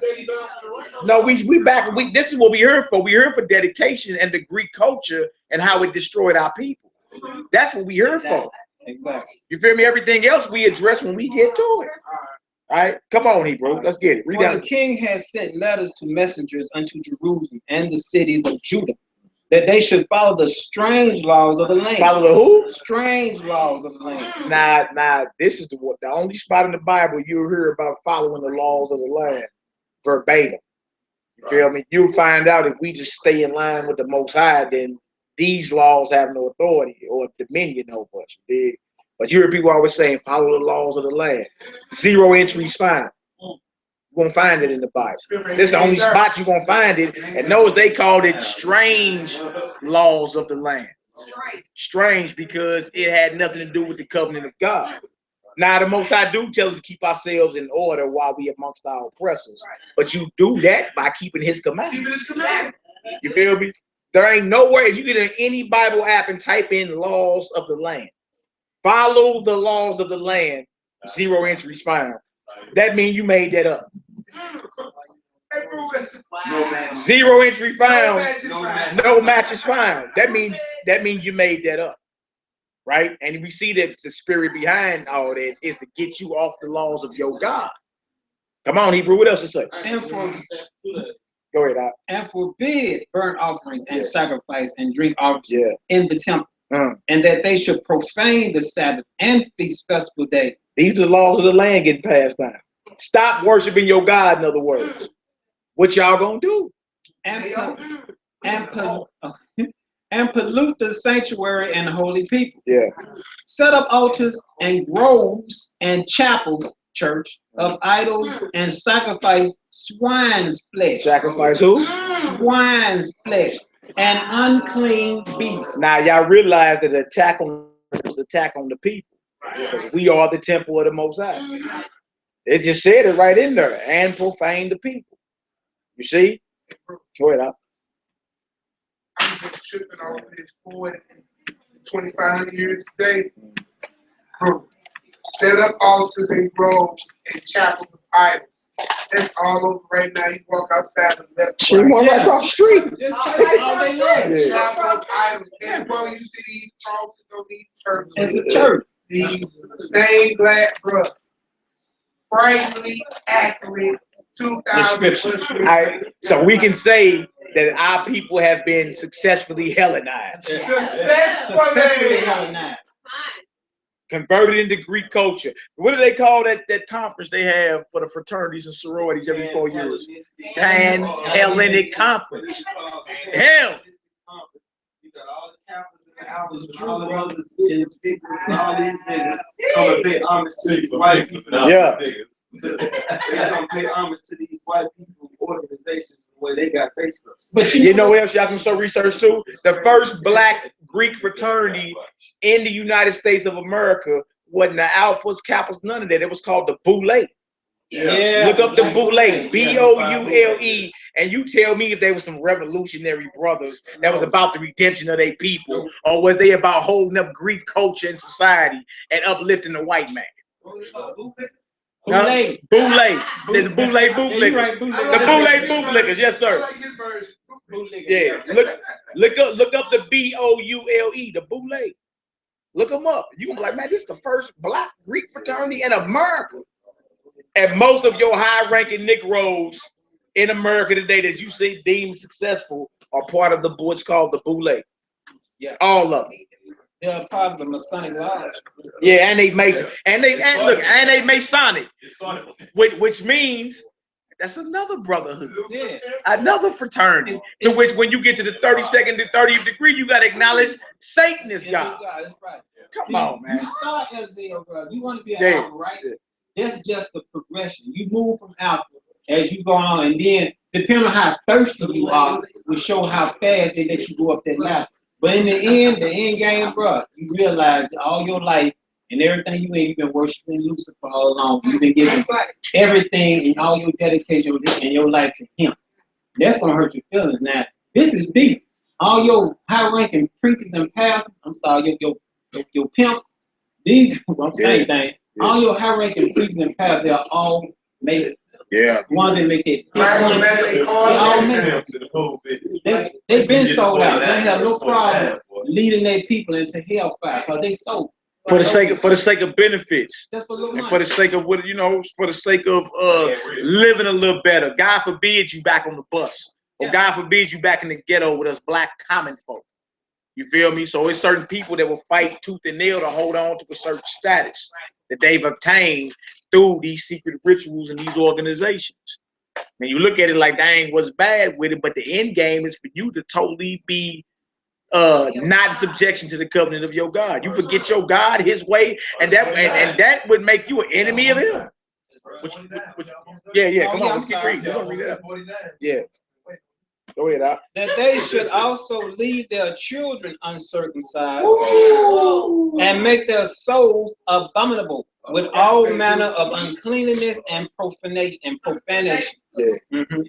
To the end that they might forget the law. So the end game of Greek culture is what? To forget the law. That's the end game. Now trip off this. Any of these cats in these Greek fraternities or sororities, if you was to ask them about the bylaws and all that of being a Kappa or Alpha, they could run that down. If you was to ask them about the covenant of God and the laws of God, zero entries fine. They know nothing. So Greek culture is about making you forget the laws of the God of heaven and earth.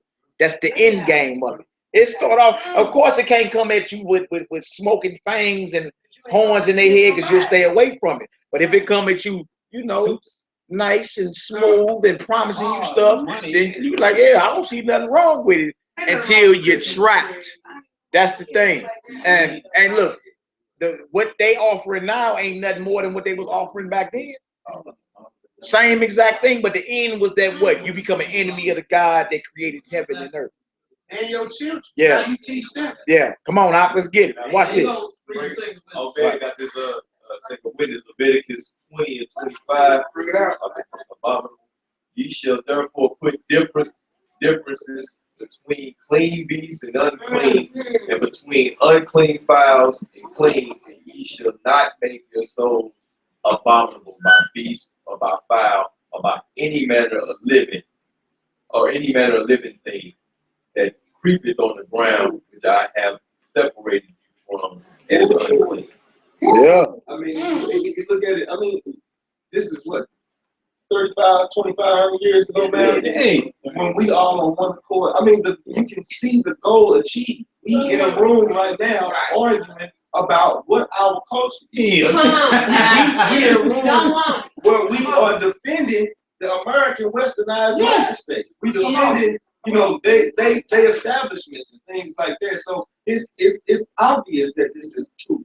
You know what I'm saying? It's right. Obvious that exactly what the Greeks was trying to do was they dead in their graves and rolled over 100 times. We still it's running on automatic, ain't it? It's on automatic. It's on autopilot. Yeah. Every year they're gonna get new members every year without faith. It started me when I was in. No, it started with elementary school with the Boy Scout. That's what they started out at. You graduate from the Boy Scouts all the way on up to fraternities and all. Dude, look, they train you from a child all the way up to you a grown. The Cub Scouts, the Cub Pack. It's a game. It's a game. That's all it is. It's just a game. You got some of you go. No, that's that little sign. Yeah. Come on, let's get this. I want to get to the brothers that stood up. We hearing enough about the sellouts. Let's keep reading. Whosoever would not do according to the commandment of the king, he said he should die.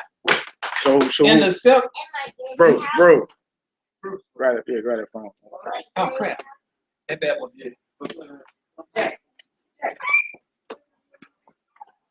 Okay, we read that verse again and say what? It says, and whosoever would not do according to the commandment of the king, he said he should die. That ain't New World Order full effect. Antichrist and all that. What we see here is a foreshadowing of what's coming. So we can never say, well, we ain't got no example of no type of Antichrist and none of that. Antiochus Epiphany, that wicked heathen right there, the evils that he brought upon Jerusalem when he came up in there, he's a precursor to what you know is the Antichrist that's on his way. Trump just declared Jerusalem as the capital of Israel, and they about to move the United States embassy there. Everybody going wild because they know the next step is what? It got to be war because they finna blow up some type of Al-Aqsa mosque and put a temple on top of that, on that Temple Mount, and somebody finna have to step up in there and declare themselves as God in the temple of God. The son of perdition. You see what I'm saying? That's why the whole Muslim world going crazy. They're like, Trump just did what? But he just declared Jerusalem the capital of Israel, and America is moving their embassy to Jerusalem. Muslims going crazy all over the world because they know the next steps is war. Because what? Somebody finna have to rebuild some type of temple, and somebody finna have to go up into that temple and declare himself as God on earth. You understand? And now you see the son of perdition that Paul was talking about in 2 Thessalonians chapter 2. We see the groundwork of it coming to pass now. But you be like, what's the big deal? Trump moved the capital from Tel Aviv to Jerusalem. That's a very big deal. So that's a powerful move. Yeah. We saw the plan with Baby Direct. Because once they took down Saddam, they put a 3 football field long embassy. They was building the United States over there. So they building it all up around. Yeah. So they moved. They moved the United States embassy from Tel Aviv to Jerusalem, letting the world know the United States is back in Israel. You understand? But the embassy is being moved, so the Muslims know what the average Negro don't know. They coming for that Temple Mount, and they about to install that 3rd temple. You understand? Some say it's on a hydraulic system. Can get put up in 20 minutes. It's already there. It's already up under that thing that's sitting up there now. They already blow it up. It's gonna raise it right. Yeah, right. As soon as the dust cleared, you could be looking at a replica of Solomon's temple. Now they started last year training all the priests, all they so-called little priests. I knew they was looking for like a Levite tribe to go in there because they know they can't. They went and got those priests from Ethiopia to teach them how to raise those red calves, to teach them how to teach them the rituals and everything. Yeah. They've been playing this for the longest time. Yeah, it's no joke. So these things is happening like right now. So we seeing precursors to it 2,500 years ago. So you in that time to where if you caught doing what thus saith the Most High, you were enemy. Really ain't no playing around. No, it ain't no playing around. In a minute, see everybody playing patty cake right now. In a minute, it's gonna be like, what's that you got in your hand? Ain't you one of them? You feel me? Y'all on the list anyway. Get him up out of here. So it's gonna boil down to now to start preparing. I said we're over here. We doing it right We now. doing it right now. The only thing you can do, this is the truth, is get the word in you. Because guess what? It's gonna come down. Having to move, no, we need to start building boats. No. You can't run. Look, wait a minute. I'm saying for it, preparing myself right now. We do this how you prepare. But this how you prepare. You study the word, you get the word in you, so you can be strong to stand. Because see, it's gonna come down to your faith. It really is gonna come all down to faith. And if the word ain't in you, I guarantee that the first little thing that you're gonna scare you. And you're gonna say, okay, I'm done. So basically, it's gonna boil down to people that say, "Oh, I'm down for the word." I'm Exactly. It's gonna come down to that. You gonna get tested. That's what you're gonna do. And dealing with this Antichrist, and the reason we saying that, because look, dealing with this Antichrist, there's a mark of the beast system that's gonna be put in full effect, implemented. To where you won't be able to go buy the stuff, like little stuff we need, like waters and stuff, you know what I'm saying, canned goods. You ain't gonna be able to buy that. Right, that's what she said. She was prepared now to just get your water and stuff like that. Yeah, well, and look, and no doubt, like, but look, trip off this. Your water finna have to last you a minimum 3.5 years, minimum. You feel me? Like who's storing up like that? And then trip off that. Once they find out where it is, who ain't coming to get it? Yeah. And guess who's gonna be your worst enemy? The people in your house. The very people in your house, if they don't have this word, they'll get desperate, they're gonna turn you in, and then they're hoping to get something from the get a kickback from the government, but it ain't gonna be good. Go ahead, Jose. I tell people all the time, with the two superpowers we have left are the things we hate to do the most. That's fast and pray. That's it. All you can do is pray. You can't do without that way you ain't got. You gonna be doing this right here, circling the drain until that deal slide. That water before it slide down the sink, boy. That's us if we ain't ready. What we're gonna say. Yeah. But it's hard because you know. That's how you get ready. I'm a living witness. When I came into this world 20, 30 some years ago, we started preparing. Look, y'all, putting food and stuff up, moving to a little secluded area with people who thought we were the same. About the farm, and all that. Let me tell you who them came up on the farm? I'm gonna tell you the truth about this now. When they say Israel is still in the wilderness, and they never we stay in that same way because the mindset and the people, they just ain't gonna do right. Exactly. If you don't study this word, when I say study, I mean really read it, get it in you to a point you know about heart. So when they come against you to scare you, to say, well, you know, if we don't bow down, we're gonna do this to you. I know that's easier said than done. Because look, I didn't steal my rent with it. So I know what it's like. I know you come from, and I got children and grandchildren. Yeah, you know, I worry, and even thank God that the Most High showed me something.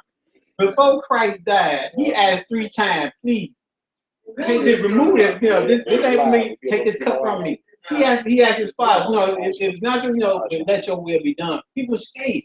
This man was sweating bullets because he had to face what he had to face. We got to do the same. He told us this was gonna happen, y'all. He wasn't just talking to his disciples, he was talking to us. People that love him and try to hold on to his word. And man, like I said, if you got children, Lord have mercy, it is not easy. We gotta do it. Yeah, I mean that's human nature to try to prepare for any type of disaster that's coming. And what the brothers and sisters is going into is like, look, they ain't even got nothing physically that we can prepare for what's coming, other than us prepping spiritually by denying self. You feel me? Like for real, if you had to go a week without eating and drinking right now, could you? Ask yourself that. Some of us could, because we practice on the regular doing it. You feel me? Some of us practice like going without. You deny yourself for 96 hours. You know what I'm saying? That's 4 days. You dig? Like, so we got to start doing that. Certain lusts that we like, certain things that we like to do, certain things we like to eat or whatever. You feel me? Then start denying.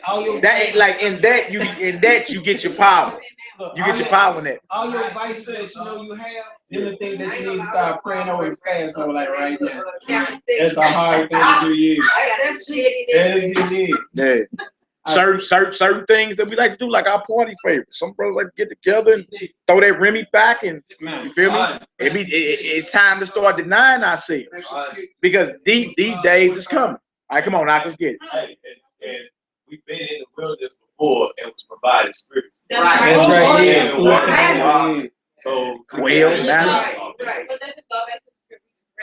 Right. We also blew in the wilderness. Yeah. Come on, now let's get it. We almost done with this first chapter. And Matthew 6:25. Therefore I said to you, take no thought for your life. Take no what? No thought for your life. What ye shall eat, or what ye shall drink, nor yet for your body. That's right. What ye shall put on. It is not the life more than meat, and the body than raiment. Behold, the fowls of the earth, for they sow not, neither do they reap, nor gather into barns. Yet your heavenly Father feedeth them. That's right. Are ye not much better than they? That's right. There go your answer right there, baby. Yeah. The most High feed the birds, the fowls, and he provide for things that are lesser value than you. We ain't got nothing to worry about. Hey, trip off this though. Trip off this. The brother Elijah, the prophet. Elijah, when he was on the run. The birds, baby. Birds. Most High made birds can bring him food. You feel me? Like it comes down to, do we have that type of faith? And then after that, he went on a 40-day fast. 40 night, he ain't drink nothing. Like, nigga, I'm in the spirit with the Most High. That's how we gotta be ready. We gotta prep ourselves and look within. Look within and be like, you know what? We got the examples and we know we can do it. We already got the victory. We just gotta stop being scared and apply this. You feel me? Because these days is appointed. These days are here. You got the tic-tac master, Donald Trump, the orange pervert, running these United States right now. That boy dropped a bomb called the mother of all bombs on the caves of Afghanistan.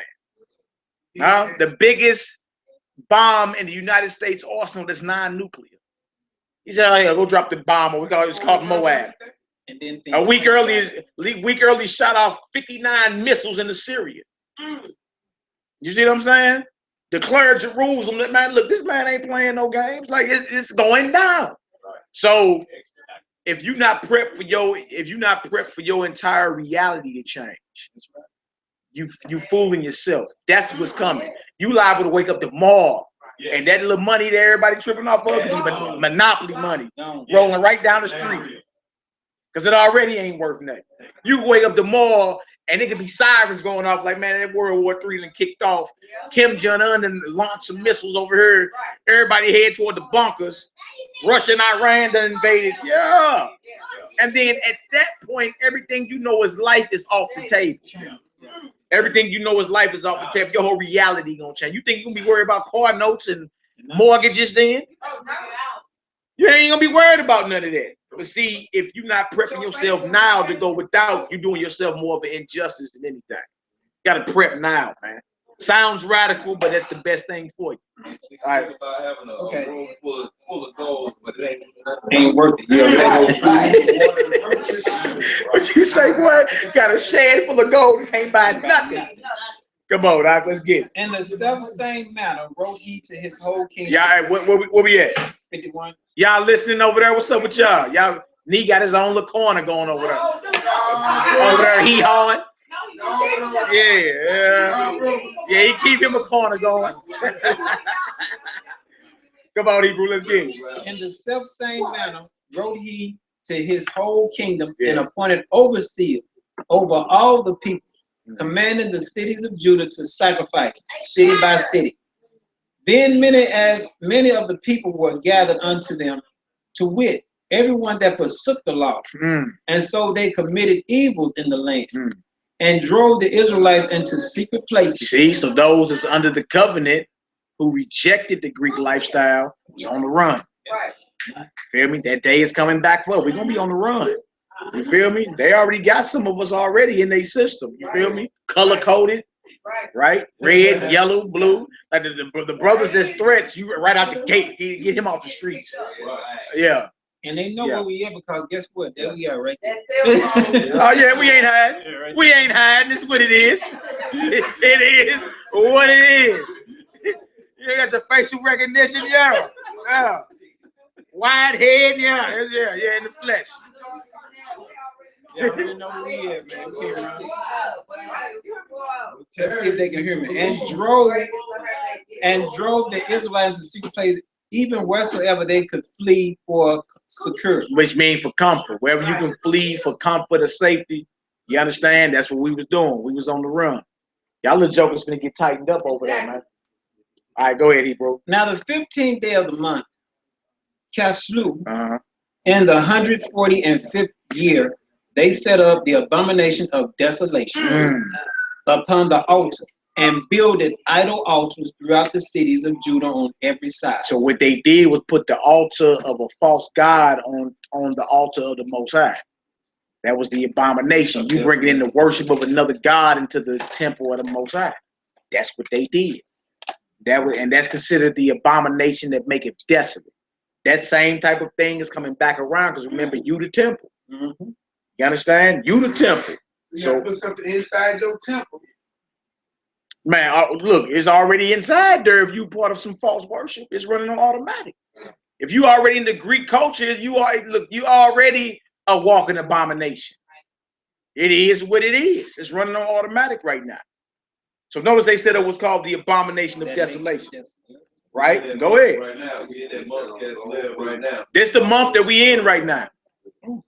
We in the biblical month of Caslu or Caslev. But this was the 15th day of Caslev. Right? Which would have been 10 days before Tuesday. Tuesday was the 25th day of Caslev. This Tuesday just passed. 10 days earlier, 2,500 years ago, they set up the abomination of desolation on the altar of God in Jerusalem. Forced their way of worship on us. See that? That's what this whole thing is about, dedication. All right, come on, Hebrew. And burnt incense at the doors of their houses and in the streets.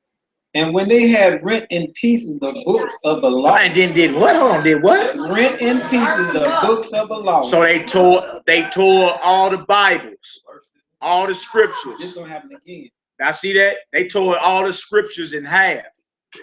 They tore them in pieces. You see what I'm saying? So it's gonna happen the same way. If you caught with a scripture, you're gonna be looked at as a terrorist. Their whole thing is to what? Get rid of this Bible right here. It wouldn't be the first time they attempted to do it. Set it on fire, do all type of stuff. Yeah. Ezra's the 14th. Yeah, come on, Hebrew. Which they found, they burnt them with fire. Yeah. And whatsoever was found with any the book of the testament, or if any consented to the law, the king's commandment was that they should put him to death. Yeah, this the end game of this Greek culture. Everybody love it. Anybody found getting down with the God Abraham, Isaac, and Jacob, kill them. Any of them Israelites you know, they round them on up. Report. They look, the government gonna be having your people report on you. You know what I'm saying? Ain't your son one of them? Ain't your son one of them covenant keepers? Right? For the sake of living in peace, give them on up. You better believe it, they come. I've already been told. Yeah, I've already been told. I expect it. I know. I'm saying, like you not. If you're not about that life, then why would I expect you to stand up and ride for me when it get real like that? Like you're not about that. You feel me? I ain't even mad at you. Like it's been prophesied, it's gonna happen. So I ain't even mad at you, but now that's coming. Your people gonna be giving you up. For the sake of them living in more peace. For the sake of them. I didn't believe my game was on anyway. You come to my house, man. They're gonna be all right. Hey, if it's still there, bro. If it's still there. I set you at your little hideout spot. These are the days we in, man. So I'm talking about men, women, and children got to be strong in these hours. Because you see, when the hit go down on the nation, nobody's exempt. When slavery kicked off for us, was the women exempt? Or was we both on that ship together, them boats together? You feel me? With the children. You feel me? So it ain't like you be like, well, that's for you men because y'all look radical. Y'all ain't got no jobs or nothing. No, everybody gonna get hit. Everybody that's part of this people gonna get hit. All right, come on, Hebrew. Thus did they by their authority unto the Israelites every month, to as many as were found in the city. Now the 25th day of the month they did sacrifice upon the idol altar, which was upon the altar of Yah. At which time, according to the commandment, they put to death certain women that had caused their children to be circumcised. See, so look, our sisters get put to death because they decide, you know what, I'm gonna keep the covenant of the Most High. So then you become a target by the establishment too. You do what? You part of the covenant. You believe in all this or whatever, and you stand up and you start executing that. The women get put to death too. That happened in the past too at the wall. The women off the wall with their babies. So my question to anybody in here: how is the Greek culture benefiting us anyway? How? So this get deep, man, right here. How is the Greek culture benefiting you when the end game is to wipe you and your God out of existence? What benefit are you getting? A job? Yeah. Some health insurance? That ain't no benefit if you talking about destroying my God and his people. What kind of benefit are they offering you? And you saying, yes, yes, sir, may I have enough? Nah, there ain't no benefit. All right, come on, let's get it. Now this is what we're dealing with here. And they hang the infants about their necks and rifled their houses and slew them that had circumcised them. So then they kill the babies too. Yeah. This Greek culture at its finest. This Greek culture, you don't want to get down, we gonna kill y'all then. Now, can you imagine that trip off this, man? Especially for the men, we the vanguards of the nation. Like, oh my God, can you just imagine as a man just allowing this to happen? Like, you ain't gonna do nothing. You ain't gonna squirt a water pistol. You just gonna allow this to happen. Nothing's going on. You just, for the sake of peace, we just gonna relax it. Think about how that would make you feel. You're supposed to be the security of the nation. You're supposed to be the one protecting the women and the children. You feel me? But they get the men to sell out, and guess what? The women left unprotected. So it ain't no benefit, period. Because if the men sell out, now the women are the target as well. Come on, howbeit, men in Israel,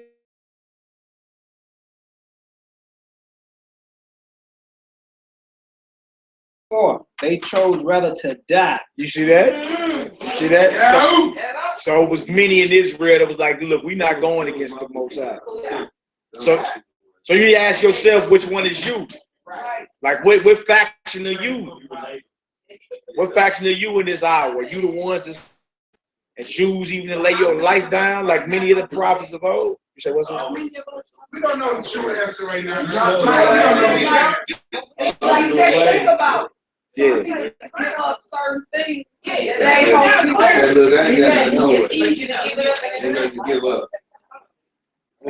Go ahead, sister. What you saying? And I'm just speaking on experience. It's all according to what your advice is. Yeah. Because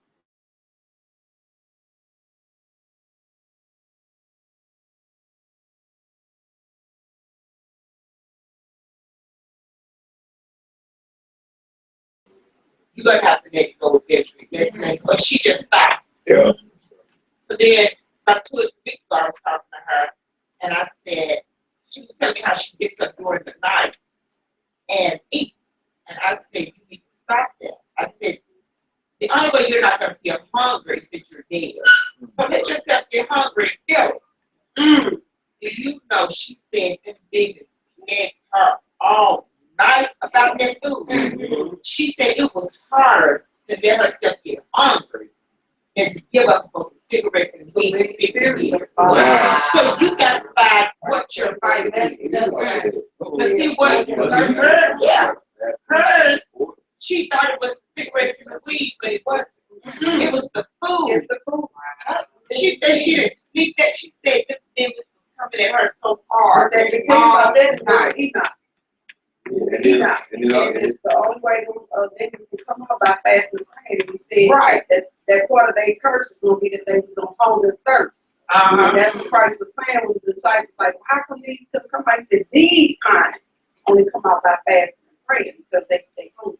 Then you get into that testimony of movement, and it tells you about the spirits that strive with me, and the spirits that strive against it. It tells you that all the different spirits, they dwell in different of your energy. Right. Your heart. That's why the fasting is so important. So you know, fasting is everything. Y'all need to get that. Fasting is everything. It's the 12, you said it's 12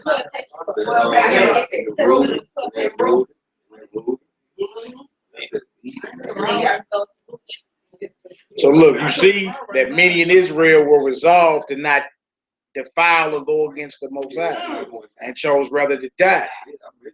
You know what I'm saying?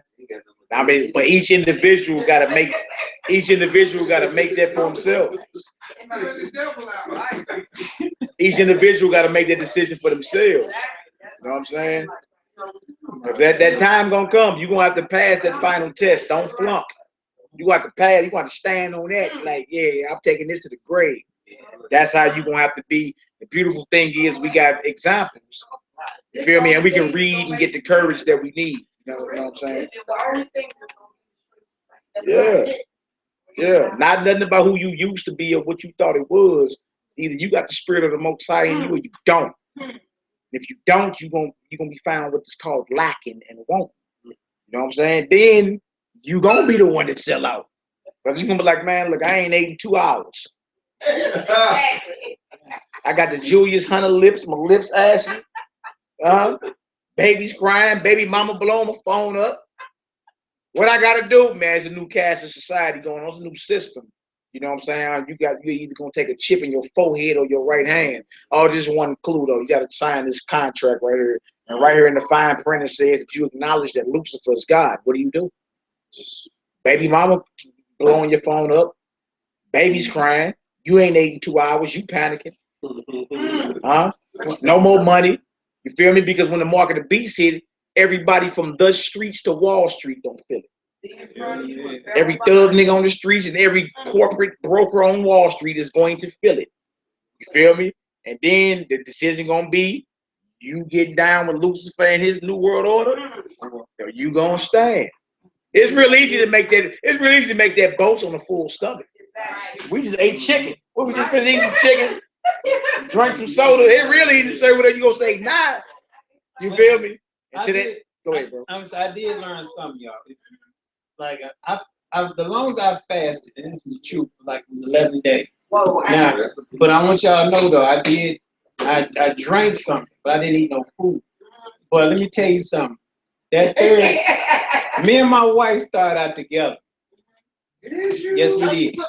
I don't mean no harm, but she started out. But we started out.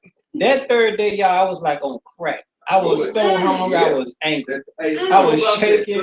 That third day, I'm still look, y'all. I was at the point.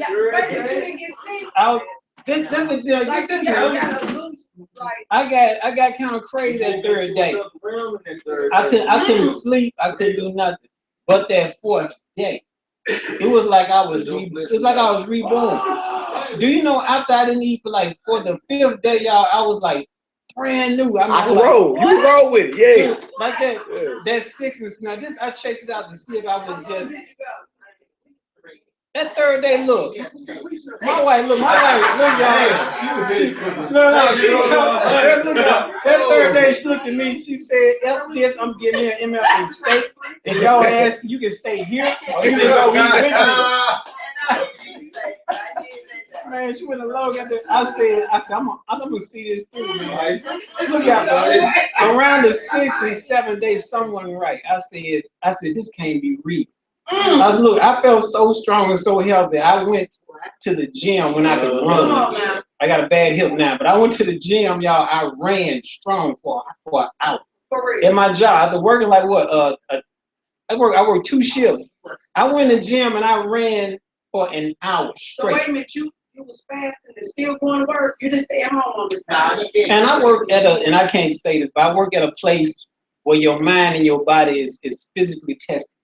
And I mean 24/7. You can say it, brother. You know. Well, I work at a mental institution. I can't say what goes on with it. Right. But I thought you was in strip club. Come on, man. That's something you like. But look, y'all, right at 6, I felt so good. I said I was kind of in shock because I knew I was supposed to be hungry and I was supposed to be tired. But that 6th day, y'all, when I went to that gym, I kid you not. First, I exercised and I ran like my life depended on to make myself get tired. No good. I had so much energy. It scared me. It scared my poor wife. but I had so much energy. I could not believe it. I thought I was supposed to be. That like the 11th day I was coming out of my fast, and I was supposed to eat like a vegetable broth. And I said to myself, I wonder if I can keep doing this. If I don't stop, can I continue to live like this? It can be done, but I swear to you, your mind has got to be willing. You gotta want to do it bad, man. Yeah, water. Just talk about that. I was drinking. I made like it was a lemon cleanse. I haven't tried with nothing at all, but that's next on the table. That's next on the table. And look, y'all, I went down to 155 pounds and I stayed at 155 pounds. That's my natural weight. I went from like 180, 185. I was solid. Then I went down to 155 and I just stayed at 155. So come on, let's finish this. Let's get her done. Let's get her done. Are y'all ready? It says,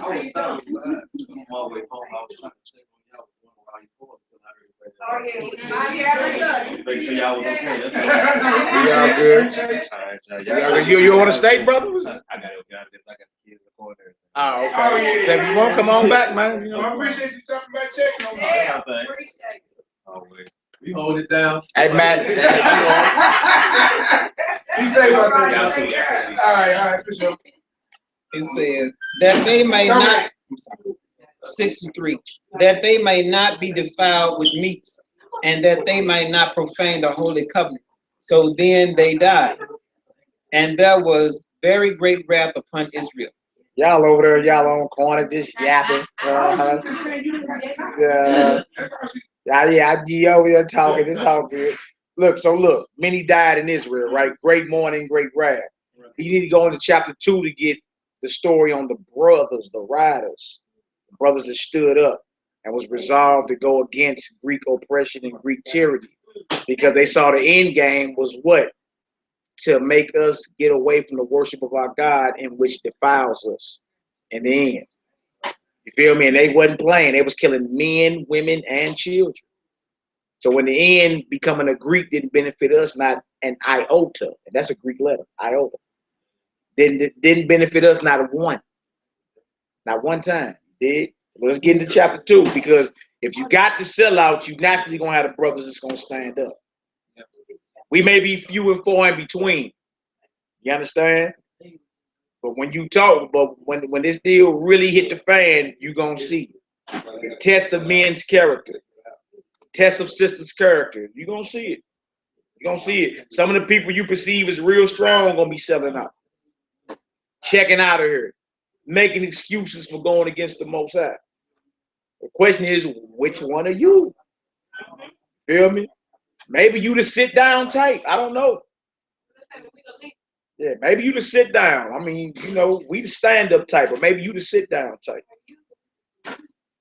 Let's see. Chapter 2, verse 1. Let's read, Hebrew. In those days arose Mattathias, the son of John, the son of Simeon, a priest of the sons of Jerib, from Jerusalem, and dwelt in Medin. Yeah. And he had 5 sons. He had how many sons? 5. Johanan, called Cadiz, Simon called Thasai. I mean, you know, like you got nicknames today. You know what I'm saying? Like we got nicknames. That's how you know we these people. And this is name, but we call them this. Judas, who was called Maccabeus. That's where you get the name of the book Maccabees from. Matthias had a son named Judas. They called him Maccabeus, which means hammer. Name actually means hammer. All right? Come on, Hebrew. Eleazar called Avaran, and Jonathan, whose surname was Aphus. All right, so in these days, Matthias, who had 5 sons, right? He stood up. All right, he ain't go duck and hide. He stood up for what was real. All right. Now you see all this wickedness going on with our temple. If this is called a feast of dedication to dedicate the temple, what extreme means you think they had to go through? Like you got to dedicate the temple back to the Lord. You feel me? They done profaned the temple. All right, come on, Hebrew. And when he saw the blasphemies that were committed in Judah and Jerusalem, he said, "Woe is me! Wherefore was I born to see this misery of my people?" You see what he said? Woe is me. Like I ain't happy to be living and I'm looking at the misery and destruction of my people. That ain't our mindset today, though. You feel as long as it ain't bothering you, you cool. This brother say, look, woe is me. Meaning destruction to me. Why am I even alive to see the misery and destruction of my people? It ate him alive. Not you today, though. Not you figure as long as you find Everybody else. it don't matter what nobody else got going on. I got mine, better get yours. Is that the spirit of how the Messiah rock, or even the spirit of the Most High's Father? No. Or did he say greater love have no man than this, that he laid down his life for his brother? How could you ever build a nation with that mindset? You can't build no nation with an individual mindset. Man, look, these heathens came over here, bro. The first trip on the Mayflower or whatever, man, it was 108 of them. 80 of them died. 80 of them died off that first boat. How many so-called Americans is it today? Over 300 million. What is you talking about, man? You can't even rock no type of nation, nothing trying to be an individual. They even knew that. Majority of them died when they first got off that boat. And what, 400 years later, it's over 300 million people that identify themselves as an American. Oh, okay. Come on now. And of the holy city, and to dwell there. Go ahead. When it was delivered into the hand of the enemy, and the sanctuary into the hand of strangers, her temple is become as a man without glory. Yeah. Her glorious vessels are carried away into captivity. Her infants are slain in the streets. Babies slain in the streets. Go ahead. Her young men with the sword of the enemy. Yeah, hey, today we still getting gunned down, Yes, right? sir. Yes, we got babies being slain, abortions, right? Yep. It's still going down. This thing is running on autopilot right now. Come on up. What nation had not had a part in her kingdom and gotten of her spoil? I mean, everybody done enslaved this people. That's right. Everybody that had dibs in on Jerusalem and did her children a certain way. Come on up. All of her ornaments are taken away. Of a free woman, she has become a bond slave. Hold on, who? A bond slave. You trip off that? Now you can't even talk about your whole history ain't no type of slavery. And you talking about you a brew? Our whole history been in and out of slavery. Right. Come on, Hebrew. And behold, our sanctuary, even our beauty and our glory is laid waste. And the Gentiles have profaned it. To what end, therefore, shall we live any longer? He's like, ain't no reason to be living. You feel me? The worship of my God is extinct and my people are destroyed. What's the purpose of living? That ain't even your mindset today. Stop it. Stop it. You figure I got mine, you better get yours. I'm an individual now. Right? Come on now. Then Mattathias and his sons rent their clothes and put on sackcloth and mourn very sore. In the meanwhile, the king's officers, such as compelled the people to revolt, came into the city of Median to make them sacrifice. And when men of Israel came unto them, Mattathias also and his sons came together. Then answered the king's officers and said to Mattathias on the wise, Thou art a ruler and an honorable and great man in this city, and strengthened with sons and brethren. Now therefore, come thou first and fulfill the king's commandment, like as all the heathen have done, yea, and the men of Judah also, and such as remain in Jerusalem. So shalt thou and thy house be in the number of the king's friends. Here come now, there go the offer. He say, look, Mattathias, you a pretty cool guy. You feel me? Come over here and make sacrifice and worship how we worship, and your household will be spared. You and your sons, man. you'll be part of the king's friends. You and yours. You pretty cool guy. Come do what everybody else was doing, and all you gotta do is just sacrifice. All you gotta do is sacrifice. You ain't gotta do nothing. Just come sacrifice, partake of our sacrifices, and eat of our meat, and your life would be spared. You and your entire household. What decision do you make? Let's read. And thou and thy children shall be honored with silver and gold. Get all the money you want, Bruce. And many rewards. Many benefits. You want your 401k, you want your pension, you want your health benefits, dental benefits, how much money you want. You can do all this getting down with this Greek culture. This is the end game of getting down with it. Come to him with the offer. What do you do? Come on, Hebrew. Then Mattathias answered and spake with a loud voice, though all the nations that are under the king's dominion obey him. Look at that. So this man answered back. He either finna take the deal or he gonna say no deal. And fall away everyone from the religion of their fathers and give consent to his commandments. Yet will I and my son and my brethren walk in the covenant of our father. He said, I don't give a hell if the whole world turn their back. Me and my house gonna serve the Most High. Me, my sons, my brethren, we gonna rock with the Most High. I don't care what's on the table. That need to be our resolve.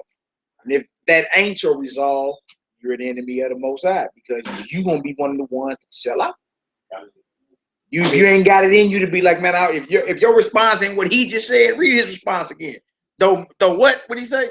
He said with a loud voice. With a soft voice. A loud voice. Though all the nations that are under the king's dominion obey him and follow away everyone from the religion of their fathers and give consent to his commandments, yet will I and my son and my brethren walk in the covenant of our father. God forbid that we should forsake the law and the ordinance. We will not hearken to the king's words to go from our religion either on the right hand or the left. Now when he had left speaking these words, there came one of the Jews in the sight of all to sacrifice on the altar which was at Modin, according to the king's commandment. Which thing when Mattathias saw, he was inflamed with zeal, and his reins trembled. Neither could he forbear to show his anger according to judgment. Wherefore he ran and slew him upon the altar. So now he done got it cracking. He like, y'all think this a game. I'm about action. So he went and laid down to sell out, laid him down. I'm about that action. I told you me and mine ain't going against the Most High, but when he saw the sellout, when he saw those that were so willingly just gonna go with it, the zeal consumed him. And he went and laid him on down. You feel me? Now today, he would be looked at as somebody that was a terrorist. Or radical. You understand? But that type of mindset is what's needed to battle oppression. You can't battle oppression saying, you know, we shall overcome. That's not gonna get this. All this heathen know is power and force. You ain't finna defeat you're not finna defeat no heathen. You understand? It's talking about we shall overcome. Mattathias knew that. That was like, look, your language is force. I got some force for you. I got to speak your language to get you to understand me. I can't go to China speaking Spanish. You won't understand me. You feel me? But when I answer back with your language, now you understand what I'm saying. Right. Now, these acts look radical, but had not this man and his son stood up, Christ would have never had a temple to go into when he was on this earth. These men are looked at as righteous warriors of the Most High God when you're done talking. All right, and this is all in the spirit of this feast of dedication. Let's read out. Also, the king's commissioner, who compelled men to sacrifice, he killed at that time, and the altar he pulled down. Man, Mattathias went in. He killed the sellout, he killed the king's commissioner, and pulled that altar down. Thus dealt he zealously for the law of God, of Yah, like as Phinehas did unto Zambri, the son of Salom. And Mattathias cried throughout the city with a loud voice, saying, whosoever is zealous of the law and maintaineth the covenant, let him follow me. So he and his sons fled into the mountains and left all that ever they had in the city. Jump down to verse 45. Jump down to verse 45. I'm packing this bag. I'm making my side what you call them? Ferragamo belts and all that. Okay, y'all. Look, hold on. You talking about leaving all my kids and all my to go fight? Yeah. To stand up and fight. Look, to stand up and fight for something that's higher than yourself. Like not today you die with Jordan, something lower than yourself. Some on your feet. You feel me? But to stand up and bang for a righteous ideal, that's radical, man. And that's why some of us are labeled radical. You understand? Because you're willing to take it where the average ain't willing to take it. You feel me? Like, yeah, he'll run from the police, but he ain't gonna take it here. You understand? Like he ain't resolved in his mind to say, man, I'm a dead man. But ain't that what it's gonna come down? That's the only way you're gonna be That's the only way you're gonna be able to fight against tyranny and oppression. You can't fight against that with no passive mindset. Trying to play patty cake with him. Bakers, man. No, that's not gonna work. That's not gonna work. He gotta know that look, you just as radical as him, if not more. Niggas in America, the only people in the world ever went to the people that's the president talking about some please be nice to them. You know what I'm saying? You know, anywhere else in the world, from Egypt on down, I'm talking about this modern day. The people they burning shit down. They put their foot in the government. Niggas marching. You know what I mean? And we look up to that. Come on, man. We've been pacified like the brother was saying. Pacified. Jump down to 45. Let's get it. Then Mattathias and his friends went round about and pulled down the altars. And what children soever they found within the coast of Israel uncircumcised, those they circumcised violently. They pursued also after the proud men. Yeah. And the work prospered in their hand. Them brothers was hunting. So they recovered the law out of the hand of the Gentiles. That's right. And out of the hand of the kings. Neither suffered they the sinner to triumph. Now, when the time drew near that Mattathias should die, come on, he said unto his son, he on his deathbed. Now had pride and rebuke gotten strength, and the time of destruction and the wrath of indignation. Now, therefore, my son, be ye zealous for the law. Be what? Zealous for the law. Zealous for the law. He let it be known on his deathbed. Y'all be zealous for the law of the Most High God. And give your lives for the covenant of your father. And give your lives for who? The covenant of your father. Now we go all the way back to chapter 1 when it was wicked men who made a covenant with the heathens. Now we right on back full circle.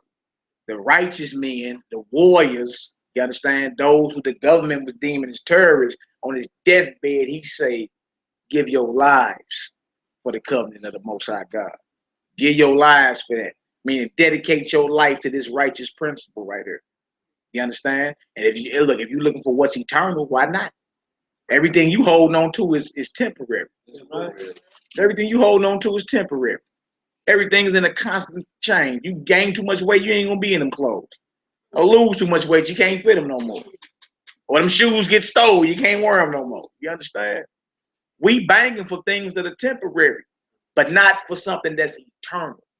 You understand? Shut the whole block down. Nobody live over there. Yeah. Y'all been shooting it up for the last 15 years. Yeah. Come on, Hebrew. Let's get it. Call to remembrance what the acts our fathers did in their time. Ooh. So shall you receive great honor and an everlasting name. So how do you rehearse the righteous acts if you don't know that this is your history? Right? Like you had to go back and say, man, look, you remember when the Most High brought us up out of Egypt, man? Drowned Pharaoh and them in the Red Sea, man. Killed all the firstborn in Egypt. Brought us up out of there. Like you have to go back to the history of Israel and show how God, time in and time out, was doing divine intervention the whole time. So he said, if you call that to mind, you're going to have great success. Like he was with your people then, he'll be with you now. Come on, Hebrew. Was not Abraham found faithful in the temptation? And it was imputed unto him for righteousness. Joseph in the time of his distress kept the commandment and was made Lord of Egypt. He said Joseph, when he was in slavery, kept the command of the Most High. You see, the end game is what? He became Lord over Egypt. So it's in all our benefit to keep the covenant of the Most High, because the end game is what we're looking for. Come on, Hebrew. Beneath our father, in being zealous and fervent, obtained a covenant of an everlasting priesthood. Yeshua, for fulfilling the word, was made a judge in Israel. Caleb, for bearing witness before the congregation, received the heritage of the land. And he wasn't no Hebrew, was he? Was Caleb a Hebrew? Yeah, Caleb. All heart. His name means all heart. Yeah, Caleb. Okay. Yeah. David, for being merciful, possessed the throne of an everlasting kingdom. Yahoo. Elias, for being zealous and fervent for the law, was taken up into heaven. Ananias, Azarias, and Misael, for believing, were saved out of the flame. That's Shadrach, Meshach, and the bad Negro. Yeah. Daniel, for his innocency, was delivered from the mouth of the lions. And thus consider ye throughout all ages that none that put their trust in him shall be overcome. Right out. Fear not. Let that be the testimony. Then the words of a sinful man. Hold on, he say fear not. What? Fear not. Then the words of a sinful He on man. his deathbed, he said, don't fear the words of a sinful man. For Greek bastards are sinners, man. That's right. The hell's y'all scared for? I don't care what they got on the table. Who gonna stand up and do what's real? That's scared of the average Negro. Oh my God, why is he talking like this? Is it that serious? Yes. It's serious as nut cancer. Very serious. Who gonna stand up and do what's real? Who gonna stand up and do what's real? Or you gonna play patty cake with the devil till you get thrown head first in the lake of fire? Let's read, my brother. For his glory shall be dung and worm. Yeah. Today he shall be lifted up, and tomorrow he shall not be found. Yeah, he ain't be found no more. He's a sinner. He ain't part of the covenant of the Most High. Because he is returned into his dust, and his thought is come to nothing. Oh, beautiful. Wherefore, ye my sons, be valiant and show yourselves men. Show yourselves who? Men. He told his sons, be valiant. Show yourself as men round here. In the behalf of the law. That's so real men keep the covenant and law of God when you done talking. If they ain't talking about the law of God in the covenant, he ain't no real man. They ain't got nothing to do with Nehemiah this time. High five. Yeah, high five over here. Show yourselves men. Come on, now, let's get it. That's what a man is according to the Bible. Amen. According to the Bible, that's what a man is. He's in covenant with the Most High and he keep the commandments and laws of God. That's a man according to the Bible. It's just the truth. For by it shall he obtain glory. And behold, I know that your brother Simon is a man of counsel. Give ear unto him always. He shall be a father unto you.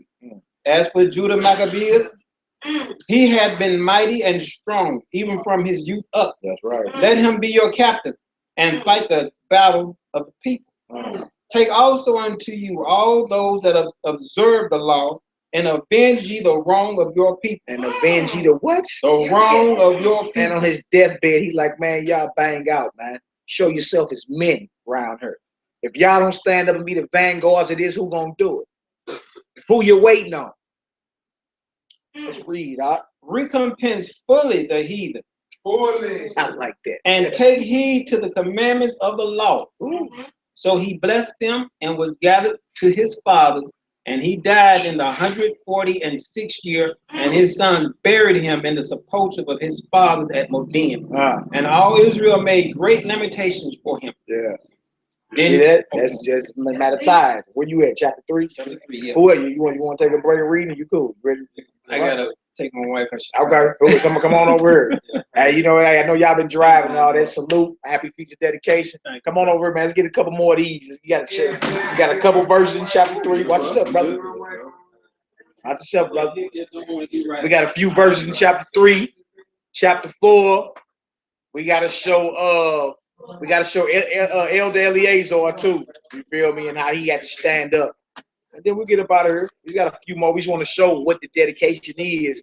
When he told him to stand up and fight, he was letting them know y'all gonna have to go get that temple back. Right. Y'all gonna have to go get that temple back, and it has to be cleansed and dedicated to our God. Because right now, it's being used to worship the heathens' God. You know what I'm saying? Come on, Hebrew chapter 3. Start over, read 1 through 12 and jump down to like 18 for me. We ain't gonna read all of chapter 3. I just need a couple spots. All right. First Maccabees chapter 3. 1 through 12. Verse 1. Then his son Judas, Caleb Maccabeus, rose up in his stead, and all his brethren helped him, and so did all they that held his father, and they fought with cheerfulness the battle of Israel. That's beautiful. Come on, they was glad. We glad to bang on you devils. That's what I'm talking about. Come on. So he gave his people. So he got his people great honor, and put on a breastplate as a giant, and girt his warlike harness about him, and he made battles, protecting the host with his sword. Yeah. In his acts he was like a lion, and like a lion, well roaring for his prey. He's like a superhero back then. Feel me? Most I was with him. And look, as you read on, because we ain't gonna be able to read all the Maccabees, but as you get deep into it, you see it was many times he was outnumbered. He was outnumbered. You feel me? He told them, look, man, our help is from heaven. Later for what they talking about. They come at us with spirit and sword, but we come at them with the spirit of the Most High. Feel me? And won the battle. Come on, Hebrew. Verse 5. Yeah. For he pursued the wicked and sought them out, and burnt up those that vexed his people. Yeah, he did burnt them up. This boy, he took it there. Go ahead. Wherefore the wicked shrunk from fear of him, and all the workers of iniquity were troubled, because salvation prospered in his hand. So you see, you take that to bang back against the oppression. So now the wicked getting scared. Like, man, who is that, bro? Who is them brews over there making all that noise? We thought we had these people conquered. Go ahead, Doc. Israel knows salvation is Yahshua in Hebrew. That's right. Deliverance. So because Yahshua prospered in his hands. Verse 7. He grieved also many kings, and made Jacob or Jacob glad with his acts, and his memorial is blessed forever. Moreover, he went through the cities of Judah, destroying the ungodly of them, and turning away wrath from Israel. So that when he was renewed unto the utmost parts of the earth, and he received unto him such as were ready to perish, then Apollonius gathered the Gentiles together, and a great host out of Samaria, to fight against Israel. What verse you read? I'm in verse 10, I'm now in verse 11. Go ahead. Which thing when Judas perceived, he went forth to meet him, and so he smote him and slew him. Many also fell down slain, but the rest fled. Verse 12. Wherefore Judas took their spoils, and Apollonius swore also, and therefore he fought, and his life was long. Therefore he fought all his life long. Jump down to verse 18. Verse 18. Unto whom Judas answered, it is no hard matter for many to be shut up in the hands of a few. Come on. And with the God of heaven, it is all one, to deliver with a great multitude or a small company. He's like, look, dealing with the Most High, a few of us will put to flight many of them. It's all about the quality. It ain't even about the numbers, the quantity. It's about the quality of men you talking about that's fighting the war. So he's like, look, with the Most High, it ain't no thing to handle many with just a few riders. That's what it is. All right, come on. Verse 19. Yeah. For the victory of the battle standeth in the multitude of a host, but strength cometh from heaven. Strength coming from what? Coming from heaven. And that's what we need to know in this hour. Our strength coming from the heavens. It ain't even about stockpiling all the weapons. Like, you know, all of us got our little weapons or whatever. You dig? But you only got a pocket full of bullets, like the bro always say. You finna shoot it out with this heathen like that? He got more ammo than you. Before he sent a hellfire missile through. Our power comes from the heavens. And once we understand that and know how to connect to the heavens and petition the heavens to hit our enemies, you feel me? Then you become a major threat. Once you know some of that's in that book that we, you know what I'm talking about? There, a lot of that's in there. You know what I'm saying? Where he actually show you, like, yeah, you know how to petition the heavens. You can get results quick, fast, and in a hurry. You know what I'm saying? Come on, Hebrew. Verse 20. Yeah. They come against us in much pride and iniquity, destroy us, and our wives and our children to spoil us. Come on. But we fight for our lives and our laws. We fight for our lives and our laws. Righteousness. Come on, now. Wherefore the Lord himself will overthrow them before our face. And as for you, be ye not afraid of them. Now as soon as he had left off speaking, he leapt suddenly upon them. And so Saran and his host was overthrown before him. Jump down to verse 42. Verse 42. Now when Judas and his brethren saw the miseries were multiplied, and that the forces did encamp them, and did encamp themselves in their borders, for they knew how the king had given commandment to destroy the people and utterly abolish them.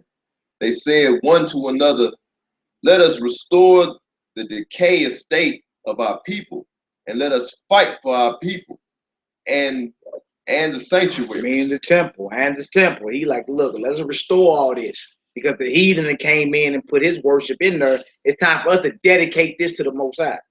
Time for us to cleanse this and dedicate it to the Most High. That's the mission. Come on now. Then was the congregation gathered together, that they might be ready for battle, and that they might pray and ask mercy and compensation. Compassion. Yeah, you see that? They got to come together and pray on one accord and lift up their voice and petition the Most High. Come on now. Now Jerusalem lay void as a wilderness. Therefore was none of her children that went in and out. The sanctuary also was trodden down, and aliens kept the stronghold.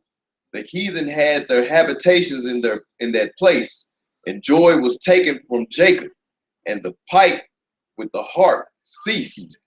Wherefore the Israelites assembled themselves together and came to Maspah over against Jerusalem, for in Maspah was the place where they prayed aforetime in Israel. Then they fasted that day. They did what that day? They fasted that day. Before they go to war, they praying, they fasted. Roger was talking about your power is through the prayer and fasting. We see that going down amongst our people before they do a major war. Go ahead, Doc. Verse 47. Then they fasted that day and put on sackcloth and cast ashes upon their heads and rent their clothes. Come on. And laid open the book of the law, wherein the heathen has sought to paint the likeness of their image. That's back to Greek culture. Y'all heard that? The heathen was going into our records, painting themselves, our patriarchs, our biblical and patriarchs. They'll put their images. Like, so you read about Abraham, they paint a white Abraham, a Greek Abraham. Feel me? You hear about Shem, they paint a Greek Shem. See, so this is not the first time on this side of the illusion where whitewashing was going on. They was doing that back then. That's right. You feel me? They get to the books of our law and go ahead and start painting themselves into our history because they know the power in imagery. You feel me? If they can get you to look at something a certain way, then you start believing it. Right now, if you Google any of those, right now to this day, it's going to be white people. Yeah. Yeah. Come on, Hebrew. Verse 49. Yeah. They brought also the priest garments and the first fruits and the tithes and the Nazarites they stirred up, who had accomplished their days. Then cried they with a loud voice toward heaven, saying, what shall we do with these, and whither shall we carry them away? Jump down to verse 58, right? 58. And Judas said, arm yourselves and be valiant men. Do what? Arm yourselves and be valiant men. Judas like, strap up, load up, get them swords together. Arm yourselves and be valiant. That means courageous men. Not no little scary cats tiptoeing through the tulips. Courageous men. What the Bible say, be strong and what? Very courageous. That's what valiant means. Arm yourselves and be valiant men. Go ahead, Doc. and see that ye be in readiness against the morning, that ye may fight with these nations that are assembled together against us to destroy us and our sanctuary. For it is better for us to die in battle. For us to what? To die in battle. Come on. Than to behold the calamities of our people and our sanctuary. See the mindset of the righteous? It's better for us to die banging than to live like some suckers. To live like a coward, man. A coward died 1,000 deaths. A soldier died one time, though. He like, look, we better off dead than to live like this. To live watching these Greeks get this off, man. Ain't nobody gonna do nothing. Ain't nobody gonna say nothing. Come on, huh? Nevertheless, as the will of the Most High is in heaven, so let him do. All right, now let's jump down to the end of chapter 4. This is the dedication, right? The end of chapter 4. Bang. Go around verse 47. 47. Yeah, we're gonna read that on out. Now, this is the dedication. Y'all see the whole history of it. The Greeks come in, men sell out. The whole thing was to get us to turn away from the law of our God and to destroy the covenant of the Most High. That was the end game of it. That you might forget the law. It's running on autopilot because you done forgot the law. Matthias rise up. You understand? He got 5 sons. He told his sons, y'all better fight this war, fight this fight, die for your people and the laws of the Most High. You understand? Lay down a few sellouts. He dies. Judas Maccabee and them raise up, which is his sons. And he told them, man, arm yourselves. Be ready to fight. You understand? And then his father told him, don't fear the words of a sinner. His glory gonna be worms and dung. You understand? Let that mind be in all us, man. There ain't no reason to be scared of nothing these heathens got to offer. All right, come on, Hebrew. You got it? Jump down to 44. Come on, Hebrew. Let's get it done. 44. 2 foes. And when as they consulted what to do with the altar of burnt offerings, which was profane, they thought it best to pull it down, as it should be a reproach to them, because the heathen had defiled it, wherefore they pulled it down and laid up stones in the mountain of the temple. Hey, that's like, you know, bro, hey man, I got a barbecue pit. I found a barbecue pit. You like, nah, bro, we're going to get us a whole new barbecue pit. You don't know what kind of madness been cooked on that grill. She knows they didn't say cleanse the altar, because remember, swine had been spilled on the altar. The altar burnt offering. They were sacrificing pigs on the altar. So they didn't say just cleanse it. They say, man, look, pull that deal down and build a new one. That's how much that swine is an abomination. All right, come on, Hebrew. 46. And laid up the stones in the mountain of the temple in a convenient place until there should come a prophet to show what should be done with them. Then they took whole stones according to the law and built a new altar according to the former, and made up the sanctuary and the things that were within the temple, and hallowed the courts. They made also new holy vessels, and into the temple they brought the candlesticks and the altar of burnt offerings and of incense and the table. All right. All right, Hebrew. Shalom. See y'all tomorrow. Y'all with us. Y'all with us. Y'all tomorrow. All right, Sister Alka. All right, Sister Alka. Don't hurt nobody. Shalom. Shabbat shalom. Most High willing, the Most High. I see y'all tomorrow. You gonna hit that door, Aki? Look at him, he ready to go to sleep. You know what I'm saying? Come on, man. Verse 50. Look, the Greeks right outside. What y'all going to sleep for, man? You gotta be ready to go to war. What's good? Come on, Hebrew. Verse 50. And upon the altar they burnt incense, and the lamps that were upon the candlesticks they lighted, and that they might give light in the temple. That's that candlestick or that menorah.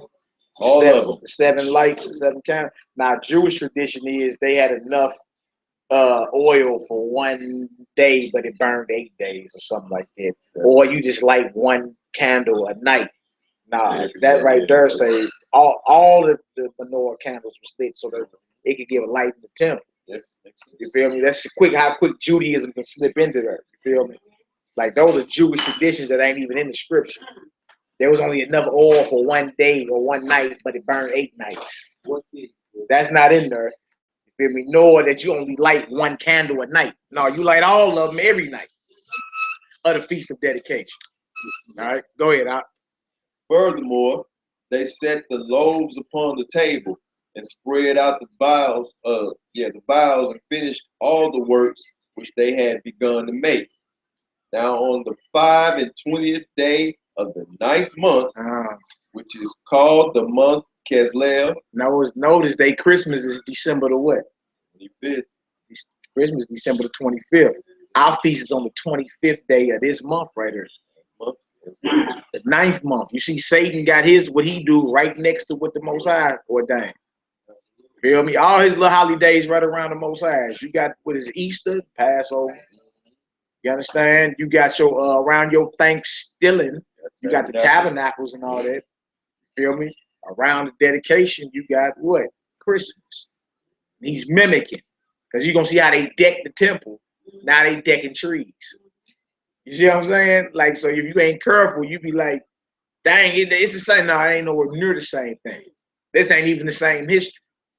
You feel me? But you see how Satan is an imitator. On the 25th of December, he holds his Christmas. We got to hold the Feast of Dedication on the 25th of Keslev, which started Tuesday night, the 12th. All right, go ahead, Al. Verse 50 again. Verse 51 again. 52.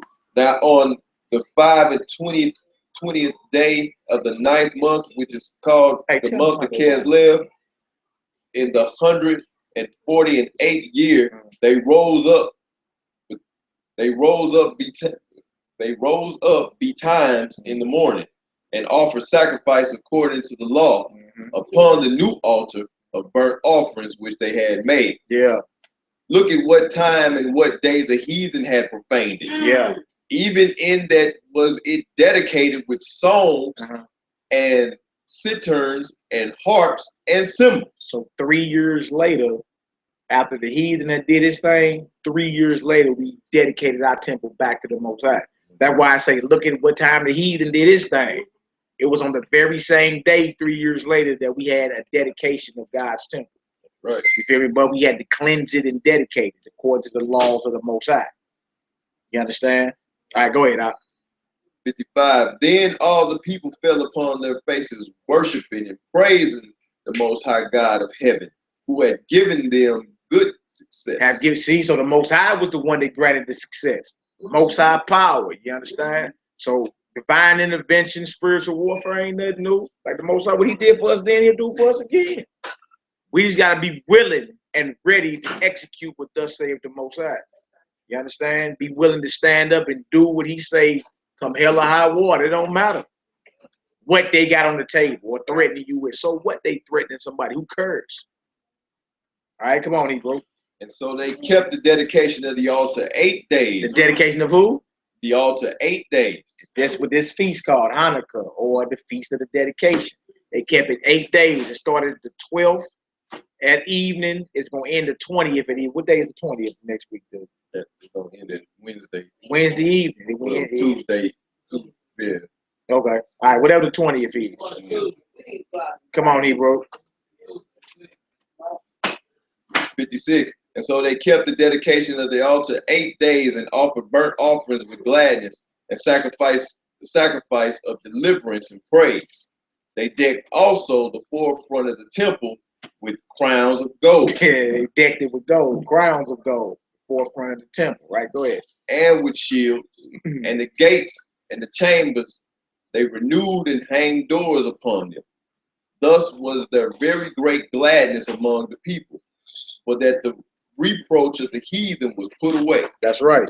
Moreover, Judas and his brethren, with the whole congregation of Israel, ordained that the dates of the dedication of the altar should be kept in their season from year to year by the space of 8 days from the 25th day of Keslev, day of the month Keslev, with myrrh and gladness. At that time also they built up the Mount Sion with high walls and strong towers round about, lest the Gentiles should come and tread it down as they had done before. So even though they were celebrating and enjoying themselves, right, they didn't forget we still at war.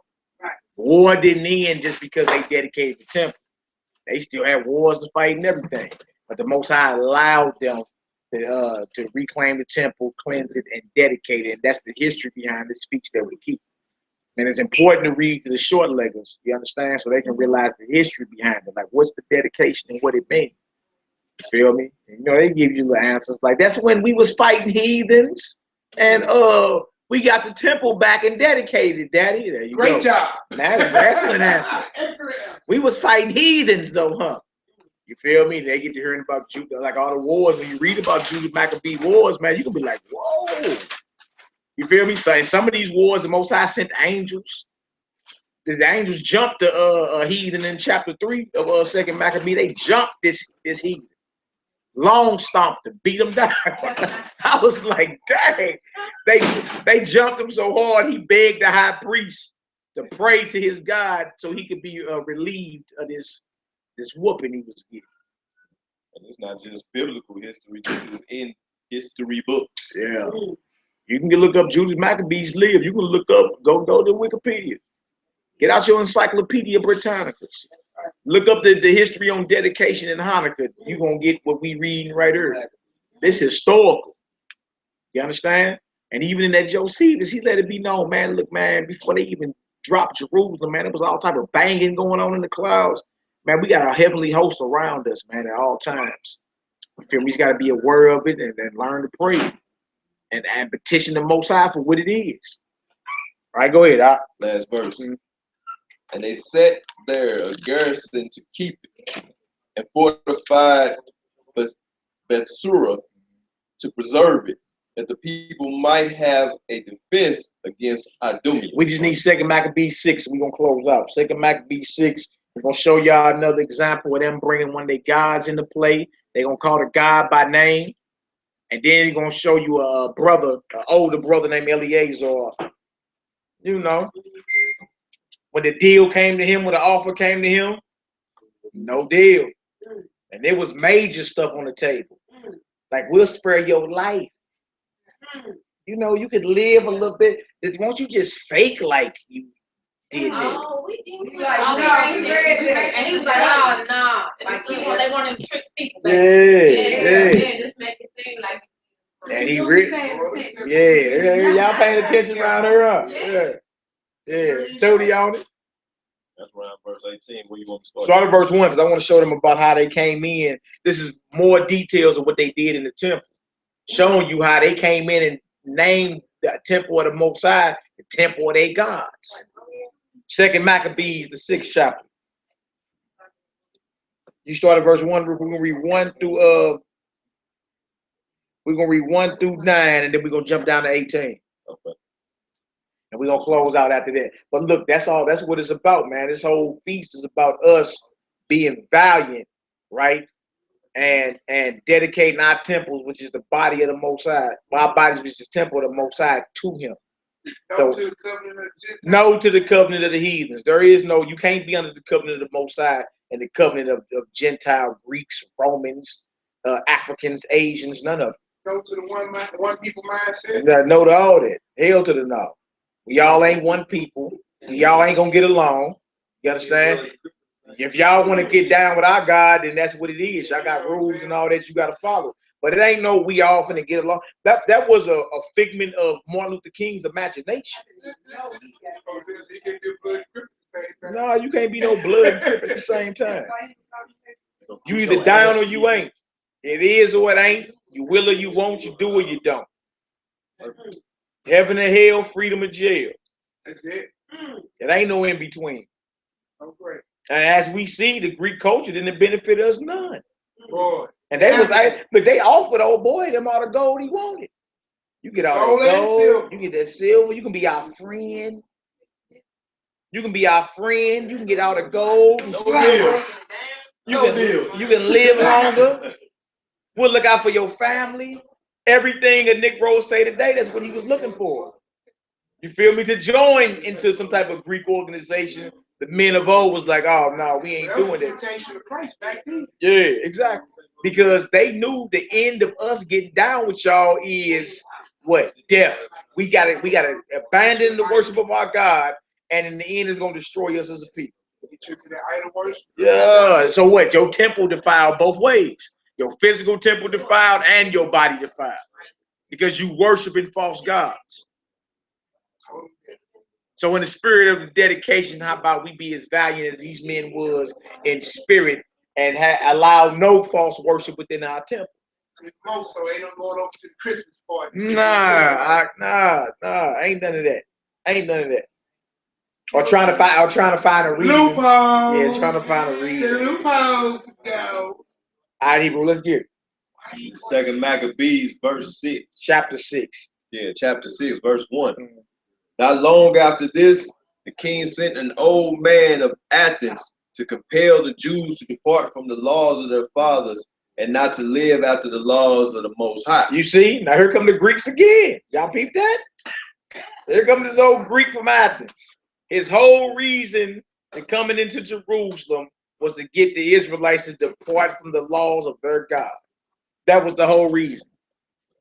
And to pollute also the temple in Jerusalem, and to call it the temple of Jupiter Olympius. So they called the temple of the Most High what? Jupiter Olympius. The temple of the Most High was called Jupiter Olympus. That's a Greek god. That's a Greek god. Yes, it is.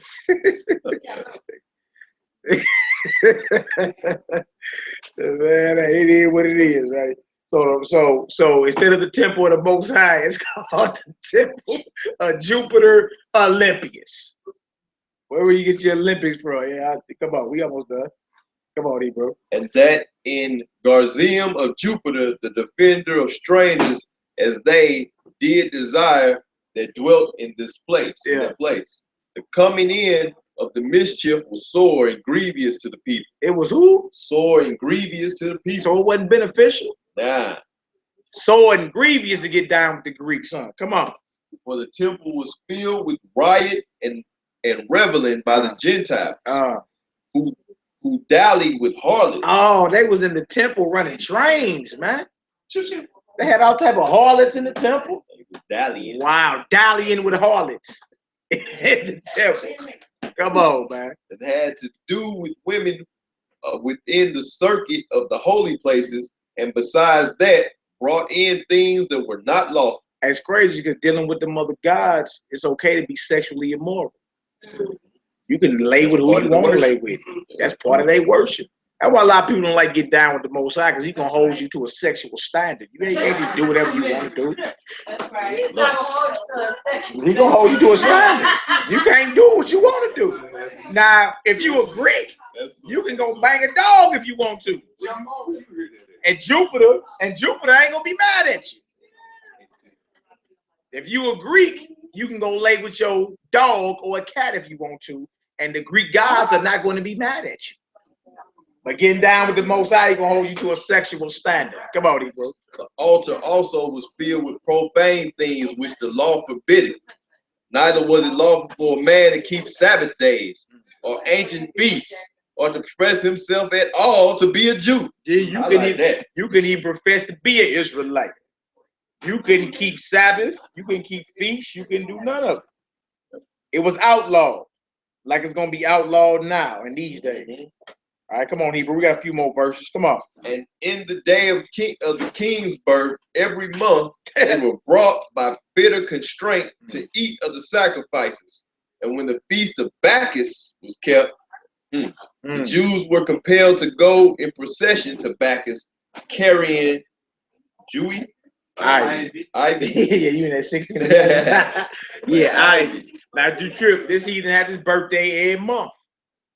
How proud was this bastard? He had a birthday every month. Celebrate.